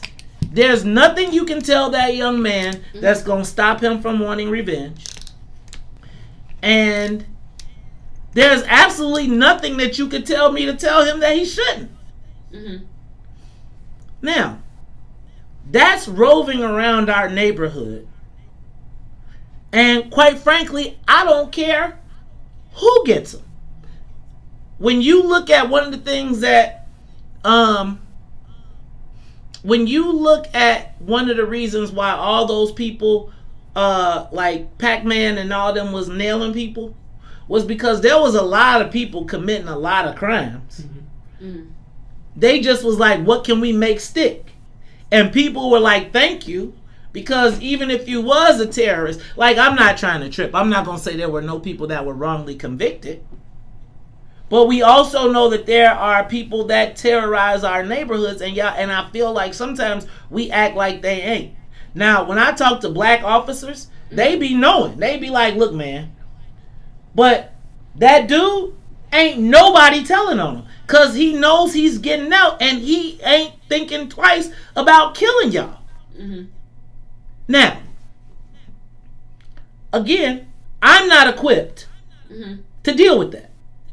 I'm not. And I'm going to be honest with you. I don't think all the love and hugs that you give people in San he might walk past you. He might not mess with you. But he is an ongoing menace in our community. My kid could be a victim of it randomly. When you talk about those kids that went into the store and they was like, man, you 6'8" and being tall, and one day we gonna be tall like you, and he went and killed them both. Like, yeah, if we can make an excuse for that, like we are more willing to make an excuse for that than the kids that got killed. And it's like I feel like we are trying to pretend like there's not a problem.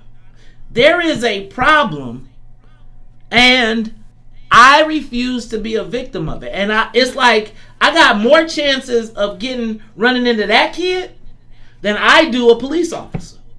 And I have a better chance myself personally of living through that with a police officer than I do that kid. My son does. At least I can tell my son 10 and 2, be respectful. You tell that you try to be respectful, you a lame. You try to walk away, they ain't honoring that. Let me ask you this. How does it make you feel to have to teach your son about 10 and 2? Like, do you then explain the oppressive way that the police system has been used to, like, do you do that, or is it just like standard protocol for getting pulled over? No, I think I have a challenge because my son sees me active. Okay. Right? He sees, and I think part of his psyche and joining and being involved in stuff is he'll never say it to me, but you know, he has been pretty at school. You know, I hear stories of him taking positions and being like, yo, et cetera, et cetera. So I have to be realistic and say that my son is the son of Maze Jackson. And at some point, he is going to probably have to stand up for himself. And he's going to have to make that decision. Now, I'm going to tell you how you get out of it, and I'm going to tell you how it doesn't end well. If you choose to make a stand, now if you ain't on no crime, no whatever, blah, blah, blah, blah, blah, if you feel like you need to take a couple lumps, I've taken some lumps. I done got batoned and all that, and I survived. Now, I will tell you that I don't want him to, but I wouldn't argue with him for standing up for what he believes. Now, what I would tell him is, you ain't finna win that confrontation, so please try to make it to jail so that I can get you. And I got a safety network that can grab you. But I also, like, it's like, I love my son. And I don't, like, for all of the pride and all of the tough guy shit, I want him to come home. And it's like, it's easy to say, I would tell him to blah, blah, blah. But no, I fucking want him to come home. Like, I want him to be able to live his dreams and everything that we have for him. And to tell me that I still got to release him into a space where we're protecting, not even protecting, but we're scared of the niggas in our own neighborhoods. And not scared to say hello, don't get it twisted, but I'm not scared for me, I'm worried for my children. Right. It's like I'm scared for my children. And the concept of lawlessness, like that there's no safety net, that there's like, y'all, like, I feel like some people like, yeah, it's a racist oppressive system, but I haven't known, and even when you hesitate, who the fuck you calling when it's a shooting? So I said you call 911. And you call 911 to call the same people who said y'all didn't want our shit. Bye. Nigga, and I'm saying we haven't. So those can't exist at the same time. Yes, but it's an evolution, and I feel like we gotta. Right now, we're in a crisis, so you gotta prioritize. What is your Is your fight with the police, or is your fight getting this shit under handle so we can have a conversation? But it's what the police represent. It's been happening for decades, maybe even centuries. No, but you know, if you have to call the police because of a shooting, man, it's already danger. The danger's already, time the police get there, the danger's over. I'm just telling you like this. Mm-hmm. The most danger that I face on a day-to-day basis comes from black people. Now, I suffer from institutional racism and all that shit. I can get over that. The motherfucker who is going to tell me, I know how to avoid the police. I don't know how to avoid my people. I don't. I know how to navigate a situation with the police to get out of it, hopefully. I don't necessarily know how to navigate a situation with somebody who could literally make guys have oral sex with him. I don't know if I'm not equipped for that. Mm-hmm. So I got two options. It's either I'm gonna call the police or I'm gonna shoot your ass. Mm-hmm. That's it. I don't have negotiation skills I ain't no social worker. I wasn't trained like you to deal. So I don't know. How do you navigate those interactions with the police? I don't really have interactions with the police. Right? I know how to avoid the police. I know, real talk, like everybody else, shit. I'm 10 and 2, or I'm going the other way, or I'm feeling the same pressure in the back of my window. I know, but I'll tell you what.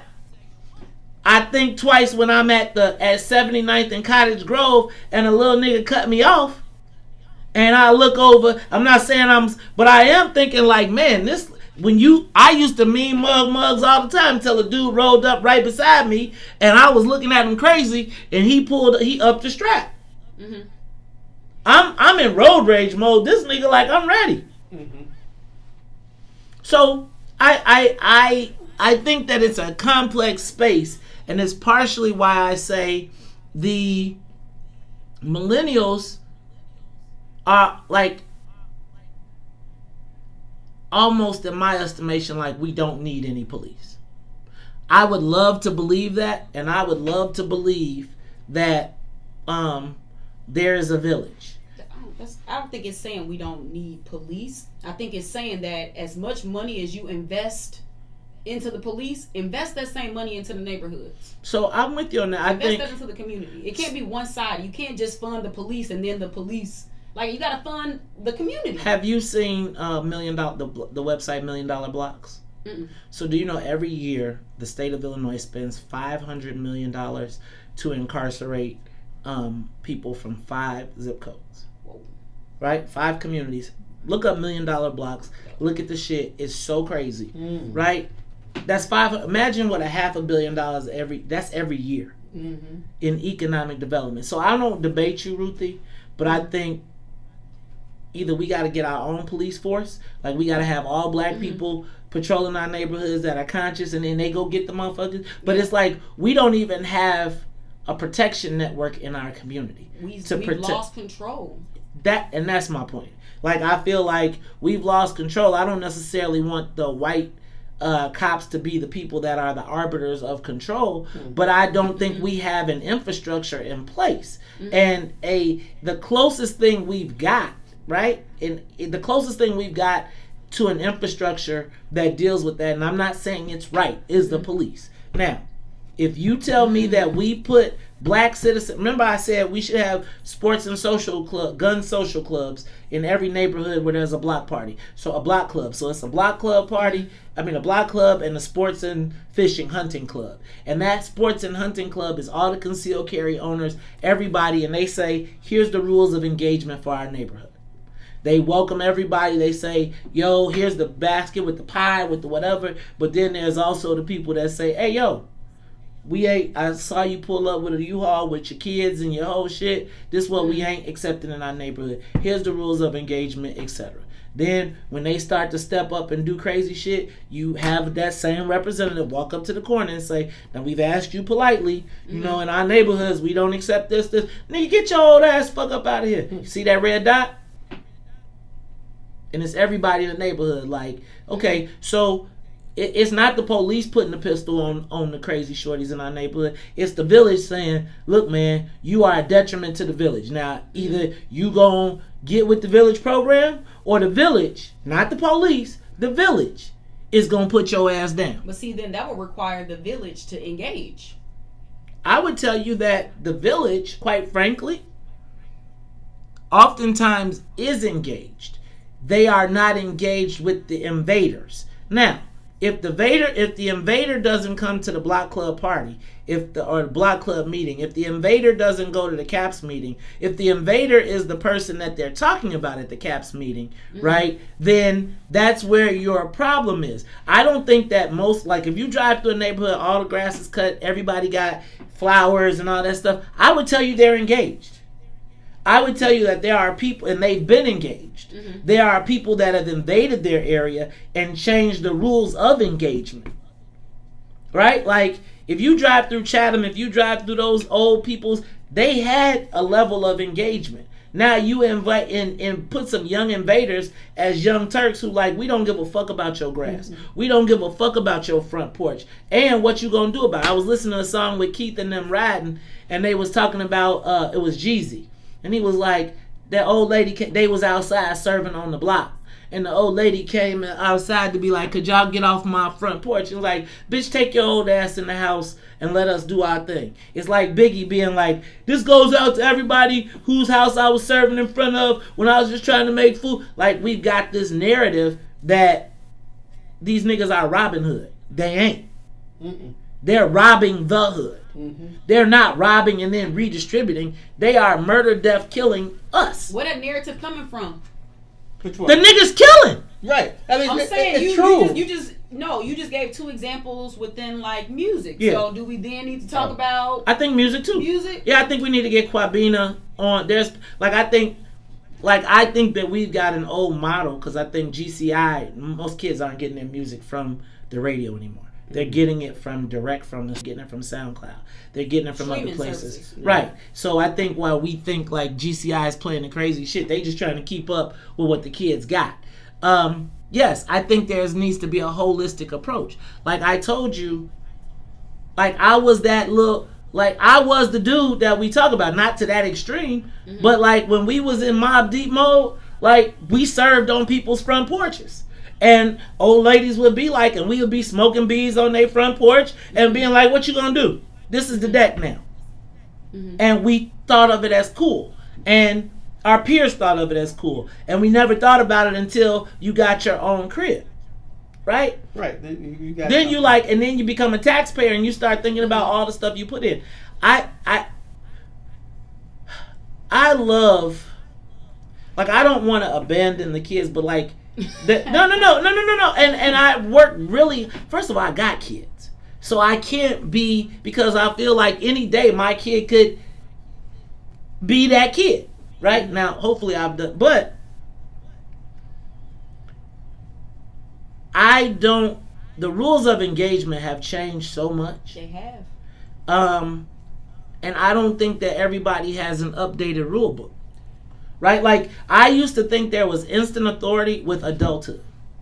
When you realize that these kids don't have respect for their parents, that's where the lack of respect for adulthood comes from. And if your parents ain't taught you to respect them, you know, we're talking values and morals. But again, that's a conversation we don't want to have. Right? And this is nothing new. I mean, this conversation, I was having this conversation in like 1993. Which was the conversation that led to the crime bill. Yes, that's right. Like right now. Yeah, we talked about that. You said, well, I know people in their neighborhoods were like. Can I tell you? And if you were to poll people right now who are living on 79th and in these neighborhoods, if they needed to pass another crime bill, guess what? They would fucking pass it. They would vote for it. It is under these circumstances, and I distinctly remember the era of the crime bill, and it's like it is revisionist history, because I mean it was like, I think of the movie Colors. I keep saying that, but crack was everywhere. I mean, Muggs was making so much stupid money, like it was out of control. Now it slowed down because the Blackstones and the folks kept crack out of Chicago for a long time. Mm-hmm. But when it finally hit, like Muggs was making all time, it was Ballers, it was the whole thing. But it was like everybody was a crackhead. So it's like if you was just trying to walk down the street, you was a victim. Right? Because somebody was like, man, the hype is just trying to get... I mean, I'm going to tell you. Some of the things that we were able to make people do during that era, like, I feel embarrassed. Mm-hmm. Like, just for sport. Like, because it was cool and there was nobody saying that's a horrible thing to do to a person. No, I'm with you. So, you know, where I grew up, out in Pembroke, is very rural. I believe it was classified as one of the poorest places. Pembroke. So I've seen... poverty. I got plenty of family that were quote unquote the old school crackheads. Oh. I mean, I've seen that. I know what that looks like. And so I heard Tamiko say yesterday, what about when they have kids? And then the kids have kids. And now we on the next generation where them kids having kids. Well, I think we're here. And we're here. So we're here. But are they super predators? Are they No, let me back up. And let's back up. Because I think the word super predator I think that word. However, what I do think is that we have a generation, not a whole generation, but a subset within this generation that like they don't even have the basic values of right and wrong. Society shifted faster than we could keep up. So now we got these phones and we got technology that are raising the kids. I would argue that there have been people like this for a long time. It's not that technology we didn't keep up with technology. It's technology it's like in Black Mirror. Uh-oh.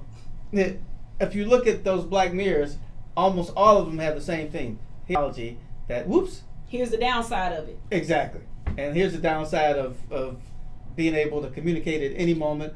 I remember when our niece Joanna was at Marion, and she said she had a friend, and he could say, you know what, let's go to the beach. And he called people, and there'd be 50 people at the beach in an hour. Mm-hmm. She said she couldn't do that. She called it'd be 4 people at the beach. But that ability to reach out, and then there's some charismatic person who can bring everybody there. I always joke and say, could y'all imagine playing in like the March on Washington with like cell phones and everything? Like we could really the computer use... is amazing. I mean, when I say the computer, I meant the phone, which is really a computer. This is more powerful than the computer I had when I was at. Man, bro, right when you were doing Fortran, right? This phone is the phone. I mean, you think about this phone when they talked to us about this phone. When we were in college, they were talking about this when I was in college. And I was like, there's no way that'll ever be. No way. They were like, you could buy stuff with your phone. Get the hell out of here. No. It's culture. Can we talk about culture? Yeah. Like, what role subculture does culture have in all of this? There's a subculture that Maze is talking about within our culture that is, I mean, it's probably been here forever as people try to get around. But you know what? Because they're not part of the real culture, and that's because there's not enough resources for everybody. Our culture. Somebody put it this way. They said most ethnic or racial groups that come to America are able to take their culture, package it up, and sell it to white people. But black descendants of slaves, African Americans, we allow them to take our culture and sell it back to us. That's a great point. There is that, but also they like our culture, but they just don't like us. Exactly. They love our culture. Exactly. We've always but then what jacked on us to our young people is that our culture is that of rape, rob, murder, kill, bang, bang, etc. shoot 'em up. Right. And they tell us we're violent. Like, I think of B96.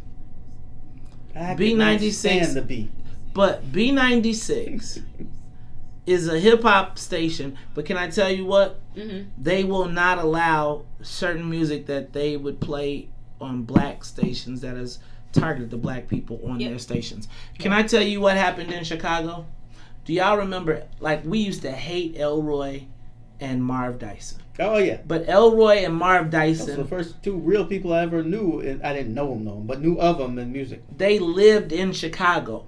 They knew that WGCI was the largest influencer of black people, black kids, and black youth. And do you know they single-handedly said, we will not allow certain. Well, I remember we used to be so mad. We'd be like, man, you want. They would be like, if it got any of that stuff, if it's got rape, rob, murder, they refused. NWA, they refused. And I remember when Clear Channel bought them and they threw Elroy and Marv out, and everything opened up. And it was like anything went on GCI. Like, I remember there was a time when GCI would stop the hits when violence would happen, and the whole freaking city would stop.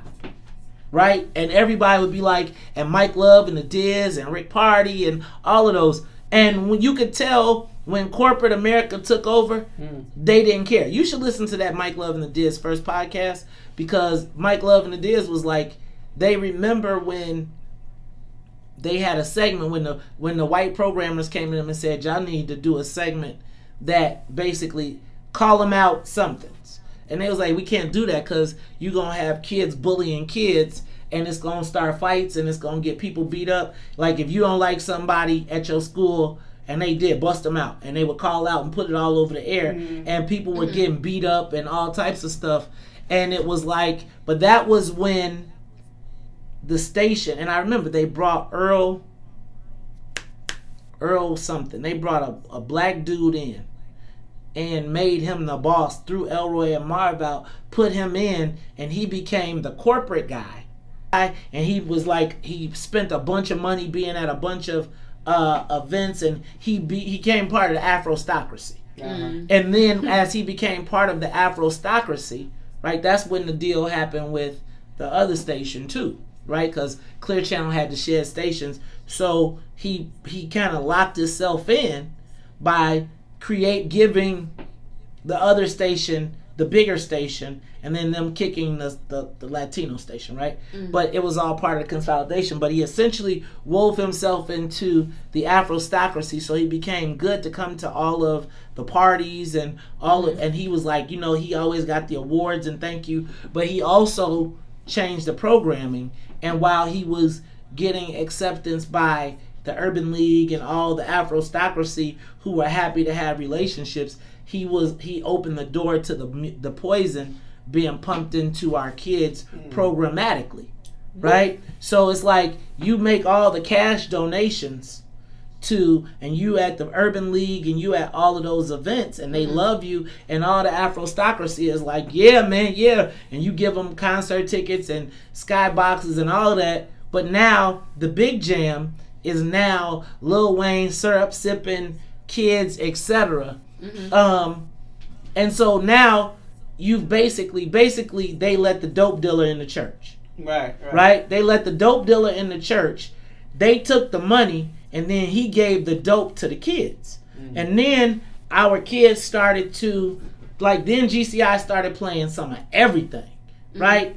And now and so that's like the role of the Afrostocracy. What he said, it's similar. That's the Afrostocracy. In the healthcare system. The healthcare system, so, you got Advocate and these gigantic groups now. It wasn't like that 60 years ago. They were small hospitals, a lot of them run by Catholics and Methodists and stuff like that. But, a lot of these things are fueled by ethnic groups, like you say. So, the Sisters of Mercy run Mercy Hospital. They don't do it anymore, but they used to. St. Bernard's, all that kind of stuff. Well, nuns die out. Their group leaves. All the Irish move to the Southwest. The hospitals get poor. Somebody says, well, let's put them all together. They put them all together. And then they stop caring about people. It's all about money. Right, and then it becomes a money-making entity. And now there's a whole network of white hospital administrators that go into black social service hospitals. They had, what happened? They want to buy South Shore. Check this out. Jack Lavin did that at Roseland. Jack Lavin told Roseland they could not have money unless they hired his college roommate. Oh, is that his college roommate? And then when that happened, then Roseland then became, and they cut him off. But I think, yeah, Earl Jones is perfect. Is the name? Who said it? Who hit it? Somebody hit it. Wait, I just saw it. Earl Jones. Who had it?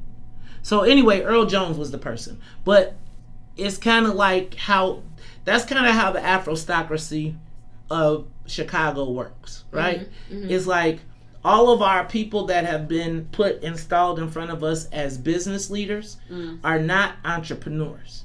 They work for companies. And their job is to keep their company in the mix but through the black space. So if you look at all of the people that, for instance, who ran the BLC, right? Frank Clark was an employee of ComEd. Right. He was a rich ass employee, but an employee nonetheless. So he had to protect ComEd's interests. Now, Rahm and all those guys put them at the forefront because they're the black business titans, not owners of business. So now when you look at these guys, they're not advocating for black people. They're advocating for their companies. They're leveraging their company's power to be at the forefront of black people. But they're not creating black businesses because they're employees, right? So what they did was, let me create this program so that ComEd can use it to maximize their black participation, right? So the Afrostocracy, in my estimation, were corporate people at the top, the corporate community affairs managers, the corporate, maybe you were a CEO, but your job is for somebody else. Yeah. And then you take somebody else's interests, and then you go and say, I'm black, but really you're working on behalf of the other people. So when you look at Earl Jones, part of the strategy for a large corporation is to become a good corporate citizen.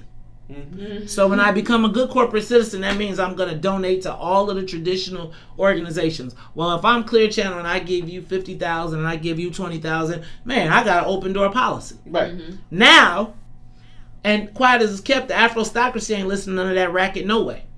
So now, as your numbers start going up, because now you're pumping all of this crazy shit, and now you got the Arabs, you got the Asians, you got all of the people that are pimping our community are using your pipeline, and they're bringing you more money because now you jacking them through the roof. Their sales are through the roof. You have essentially poisoned our generation. Now, that baby mama who's been listening to that music at 17, 18 meets us at the club when she turns 21, and she's already poured into that, you a bad bitch, you a this, you a that, you a this. So when you finally get to the club, right, it's the 30-year-old, 22, 25-year-old promoter who has seen every girl that has grown up that way, and you give them the VIP action, you show them a little of this, a little of that, and they're swept into the lifestyle. And the imagery of what you're like, again, for me, think about the music was the chronic. So the drug of choice that was marketed to black people was weed. Mm-hmm. Right? So it's gonna make you slow, it's gonna make you, but it ain't really gonna alter your mind. Mm-hmm. To our kids, to hear Future sing a song about Percocet, where the chorus is Percocet, Percocet, Percocet. Percocet, Molly Percocet. Do you think it's rep the check, never chase no bitch? Now, first of all, I didn't know what Percocet was until somebody told me Lil Wayne had it in his cup. So now, then I had to figure out what it was. Now think about this though. Do you think that drug companies are marketing that? Yes, they are. Future branded Percocet as a product that kids can use. Now, GCI is playing it. Now, do we have any Pfizer drug company ads on? when people tell you that, like they talk about that record industry letter, quote unquote, where they said we gonna tie the prison industry and all that shit. Like, I feel like that letter was. I'll give you one better, Maze. False. Something I learned about lean, promethazine. So remember, that was like it was the drug of choice in the South for a long time. Chopped and screwed music, made it all across the globe, and then everybody had the double cups. Right. Do you know that they discontinued the brand because of Justin Bieber? Because Justin Bieber started being double cupped up, and it was like, whoa. Not him. So the actual brand, the activist brand, they stopped making it. So Google that. Google Justin Bieber and activists. See, I'm gonna tell you. And so when you understand that there are people putting terrorists in our neighborhood, creating terrorists, and they never got to see them. Never. That's over there. I don't know what the solution is, because if I know somebody's been put in my neighborhood to be a nuclear bomb, to destroy my community, it's psychological and warfare. I'm trying to pet a scorpion, right? Like when we did that campaign and we had like a lot of the BDs working with us. Did you know that you ever see kids walking around with Band-Aids on their body? Yes, I have. Yeah. Do you know what that is? It was from Nelly, right? No. What it is they get these pills and they put it under the Band-Aid and it soaks into their bloodstream all day. Like a patch. Yes. Oh. Do you know that they was telling me, and then what they do is, check this out. Then the shorties now chip in to buy a pill, give it to a girl, and then they all have their way with the girl. Mickey Fender. No, she's doing it for the pill. Oh. It's part of like you get down like get the pill. That's we finna party. Oh. And all of the trains and all of that other stuff is woven into it, and it's like, y'all, I don't necessarily say that goes into Ruthie's mental health programs. I feel like it's psychological warfare, because before our kids turn into scorpions, they're being conditioned. Well, I think, but they've been. Sometimes it's not just, it's their parents too. So think about 100%. The parents that are trying to get their kids on these fucking meds so that they can get the check. Yeah. See? Listen, how to use the system to your benefit. Right, and they Maze, think you spot on with that one. I'm telling you, people, and then they go in there and act slow, and then the next thing you know, they put you on the pills. Now your kid is a zombie. And then when you think about white teachers at the schools, when you got a misbehaving bad kid, send them to the nurse, and guess what they do? Get them a prescription, calm them down. You know, when I worked at the juvenile detention center, there were a lot of those young boys that used to get the meds. They don't, and then when it comes to work, right? They don't want. No white boy wants to hire a mad black kid who done dealt with all this trauma. That's why they hire all the Latinos, right? Because then the second you say something to them, they gonna be like, "Man, I kick your ass." Right. At the job. Because y'all, I don't know what the answer is with these police.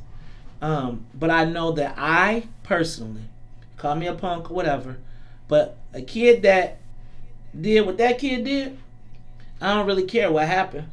I really don't got time for the story. Because I know that is a ticking time bomb that's going to keep on killing until you, like, Robert Yummy Sandiford was my perfect example of this. And we don't even have, sorry that it happened that way, but it was like he got 3 or 4 bodies, and and they was like, we can't have this. I understand he's 9 years old, but there's certain things that have to happen, right? And if they already feel like we're expendable, then why not release time bombs in your neighborhood and let them keep blowing up? Keep the other people, and then guess what? the rest of y'all leave. That kid will be out until the neighborhood is clean. So your kid got shot because he ain't gonna stop. No, why would he? Retaliation is a hell of a drug. Think about 60 Revenge. rounds. 60 rounds though. 60.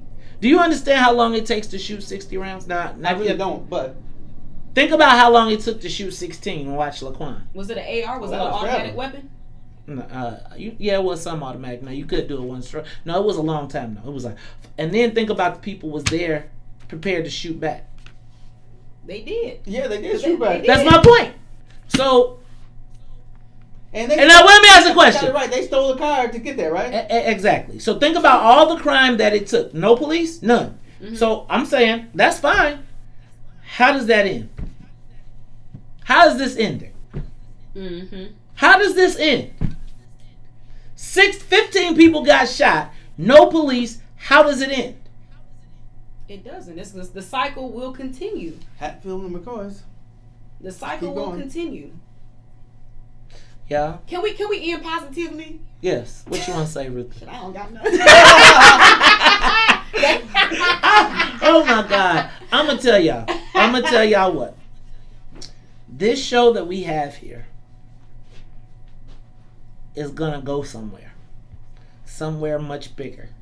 I think this is almost like a black version of The View, sort of. We missing like another opinion. We probably need an older black woman. But I'm just gonna tell you, we got some real good intergenerational conversations going on here. And I just think the fact that we can even hold almost 200 people to even continue these conversations, I think it's important. Hey y'all, on a positive note, like I don't think this is how we end, right? I don't know what the solution is yet, but I gotta say that I believe that black people are a spiritual people. I do not think that we would have made it this far just to fall off. Now I'm gonna tell you, I think that it gets dark. I know she sounds crazy, but I do think that this stuff is coming to a head. All of it. I think racism is on notice. I'm not saying it's going away, but I think we're in a place to have some real meaningful change and some real meaningful discussions. And I think even the discussion around this violence means that we're going to have to figure out some new solutions. My positive note is, in about a couple of weeks, I'm taking Maison Silver Spoon right out of his mouth. He ready to ball your ass too. Also, y'all, I just want to tell y'all I thank you all for being with us. I appreciate y'all. Now, very soon, the GoFundMe will be coming very shortly because obviously this labor of love requires us to feed the beast. I got to make sure Ruthie eats. You know, we can starve Todd a little bit. No, I'm just joking. You're starving for about 15 pounds.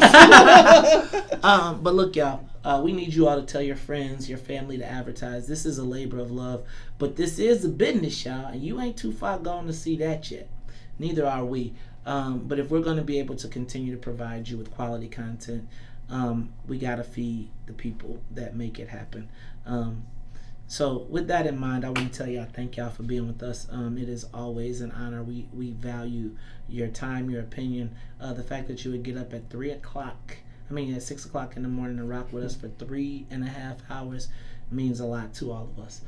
So let me do it one more time for George Trojan, my co-host, for Miss Ruthie Moore. She is, she more than a social media. You know what? Ruthie brings us the millennial madness. They crazy.